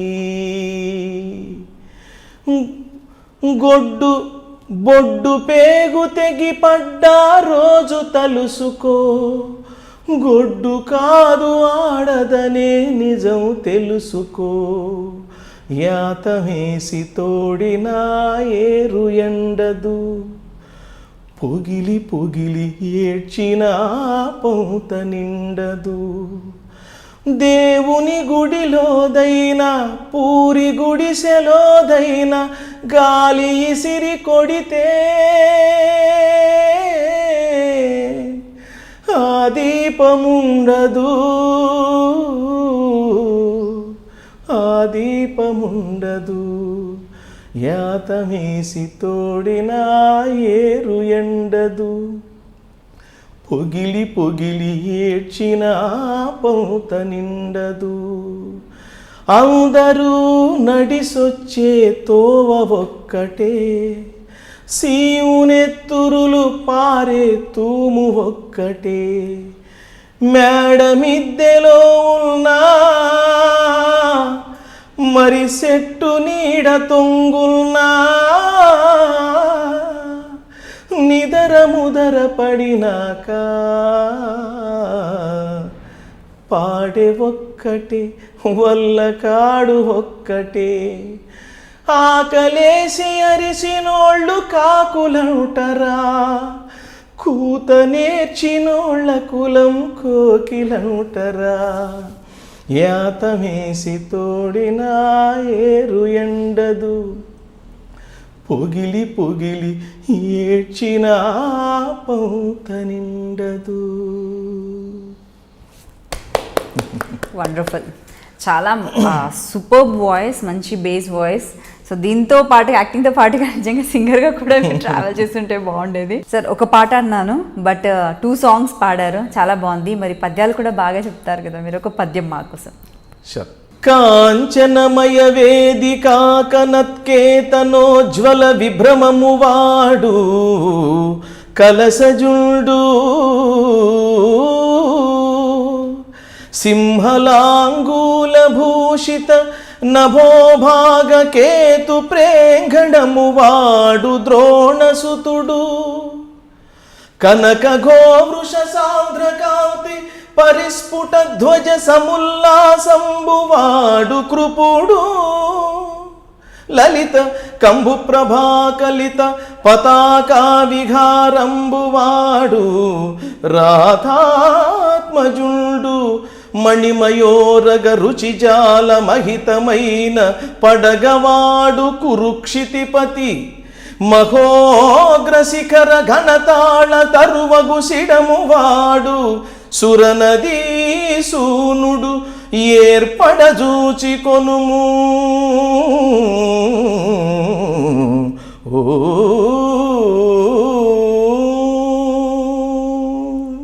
వావ్, నైస్. సో ఇంకొక డౌట్ ఏంటంటే నాకు, స్పెషల్లీ మూవీస్ వైపు ఎందుకు మీరు ఎక్కువగా చేయలేదు? అంటే ఫస్ట్ నేను అడిగాను, అంటే హీరోగా అడిగింది. సో ఇంత మంచి క్యారెక్టర్ ఆర్టిస్ట్గా, మీరు క్యారెక్టర్ ఆర్టిస్ట్గా కాదు, హీరో హీరోయిన్కి ఉన్నంత క్రేజ్ ఉండే రేంజ్లో మనకు చంద్రముఖి సీరియల్లో మీరు అలా దూసుకెళ్ళిపోయారు. అలాంటప్పుడు ఇప్పటికీ అంతే, ఏ క్యారెక్టర్ వచ్చినా కూడా అలా. అంటే నేను ఇప్పుడు సీరియస్గా ట్రై చేస్తున్నాను, ఐఎమ్ ఆన్ ద ట్రయల్స్. అదృష్టం మన డెస్టినీ కూడా అదే అయితే డెఫినెట్గా నేను సక్సెస్ అవుతాను అనుకుంటున్నాను. I'm trying. నేను ఆపర్చునిటీస్ కోసం మంచి క్యారెక్టర్స్, మంచి డైరెక్టర్స్ ఎవరైనా మనల్ని ఎంకరేజ్ చేస్తే అది. సో భగవద్గీత ఫౌండేషన్ కూడా ఉంది కదా, అందులో మీరు one of the member. So మెయిన్గా ఏమేమి చేస్తుంటారు ఈ ఫౌండేషన్ త్రూలో? మాది స్పిరిచువల్ అండ్ మాది పర్టికులర్గా స్పిరిచువల్ ఆర్గనైజేషన్, సోషల్ ఆర్గనైజేషన్, అంటే సర్వీస్ ఓరియంటెడ్ కూడా. మా ఉద్దేశం ఏంటంటే భగవద్గీతని ప్రచారం చేయాలని మా సంకల్పం. ఏంటంటే ఒక సెల్ ఫోన్కి మాన్యువల్ ఎంత అవసరమో ఒక మనిషికి భగవద్గీత అనే మాన్యువల్ అంత అవసరమని మా ఉద్దేశం. మాన్యువల్ చదువుకుంటే సెల్ ఫోన్ను బాగా ఆపరేట్ చేయగలం. మాన్యువల్ చదవని వాళ్ళు కూడా సెల్ ఫోన్ ఆపరేట్ చేస్తారు, వాళ్ళ అవసరాల వరకు సరిపోతుంది. కానీ ఎక్స్పర్ట్స్ ఉంటారు, వాళ్ళు మాన్యువల్ మొత్తం మొదటి నుంచి చివరి దాకా చదివి 100% అందులో రిపైర్స్, అందులో ఇన్ అండ్ అవుట్స్, ప్రాబ్లమ్స్ అన్నీ సాల్వ్ చేయగలుగుతారు. అంటే వాళ్ళు ఎక్స్పర్ట్ అనమాట. వాళ్ళు ఎక్కడ తీసుకెళ్ళి సార్ ఇది ప్రాబ్లం ఉందంటే టక్మని తీసి ఏదో ఓపెన్ చేసో, లేకపోతే ఏదో అప్లికేషన్స్ ఏదో ఇన్పుట్ చేసో ఏదో చేసి మీకు సాల్వ్ చేసి ఇచ్చేస్తారు. అది ఎలాగో భగవద్గీత అనేది మనం ఒక పరిపూర్ణమైన ఒక గొప్ప మానవుడిగా మనం ఐడెంటిఫై అవుతూ సమాజంలో ఉంటూ సమాజానికి ఉపయోగపడుతూ మనం ముందుకెళ్ళాలి అంటే ఈ భగవద్గీత అనేది చదువుకోవటం చాలా అవసరం, చదివి ఉండడం చాలా అవసరమని మేము భావించి ఫౌండేషన్ స్థాపించి దాని ప్రచారం కోసం మేము కృషి చేస్తున్నాం. ఇక చాలామంది ఏమనుకుంటారంటే భగవద్గీత రిటైర్మెంట్ సబ్జెక్ట్ అనుకుంటారు. అన్ని రిటైర్ అయిన తర్వాత ఏదో ఒక వ్యాసపీఠం పెట్టుకొని ఇలాగా పైన పుస్తకం పెట్టుకొని చదువుకుందాం అనుకుంటారు. అది కాదు. భగవద్గీత అనేది అకాడమిక్ సబ్జెక్ట్. చిన్నప్పటి నుంచే భగవద్గీత తెలిస్తే ఇది చెయ్యకూడదు అని తెలుస్తుంది. ఏది చెయ్యాలో ఏది చెయ్యకూడదో క్లియర్గా భగవద్గీతలో ఉంది. అది మొదటి నుంచి మనం చదువుకుంటూ ఉంటే మనం పెద్ద అయిన తర్వాత మనం మన లైఫ్లోకి ఎక్స్పీరియన్స్ అవుతున్నప్పుడు వెంటనే భగవద్గీత గుర్తొచ్చి ఓ ఇది చేయకూడదు, ఇది చెయ్యాలి అనేది మనం సన్మార్గంలో నడవడానికి ఈ భగవద్గీత అనేది చదువుకొని ఉంటే అది ఒక మాన్యువల్ లాగా ఉపయోగపడి మనం పర్ఫెక్ట్ మ్యాన్ లాగా సొసైటీలో మనం నడవడానికి, మన చుట్టూ వాళ్ళని తయారు చేయడానికి, సొసైటీని కూడా పర్ఫెక్ట్గా తయారు చేయడానికి ఉపయోగపడుతుందని అది చాలామంది పెద్దవాళ్ళు చెప్పారు. అది విన్నది మేము విని మా ఫౌండేషన్ ద్వారా అది మేము ఇంప్లిమెంట్ చేయడానికి ప్రయత్నం చేస్తున్నాం.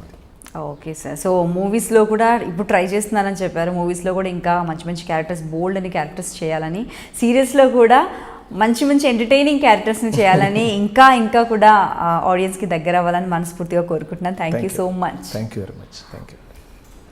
నేను మీ Chalapathi Raju. Watch my exclusive interview with Anita only on iDream. For more videos, please subscribe iDream. This is Lavan Tripathi. నేను మీ Sai Dharam Tej. This is Niharika Konilala. Please subscribe to iDream Media. Please subscribe iDream Media. Do subscribe to iDream. Subscribe to iDream Media. Please subscribe iDream. Do subscribe to iDream Media. Don't forget to subscribe. Click on the button below. Please do subscribe to iDream. Don't forget to subscribe to iDream. Please subscribe to iDream Media.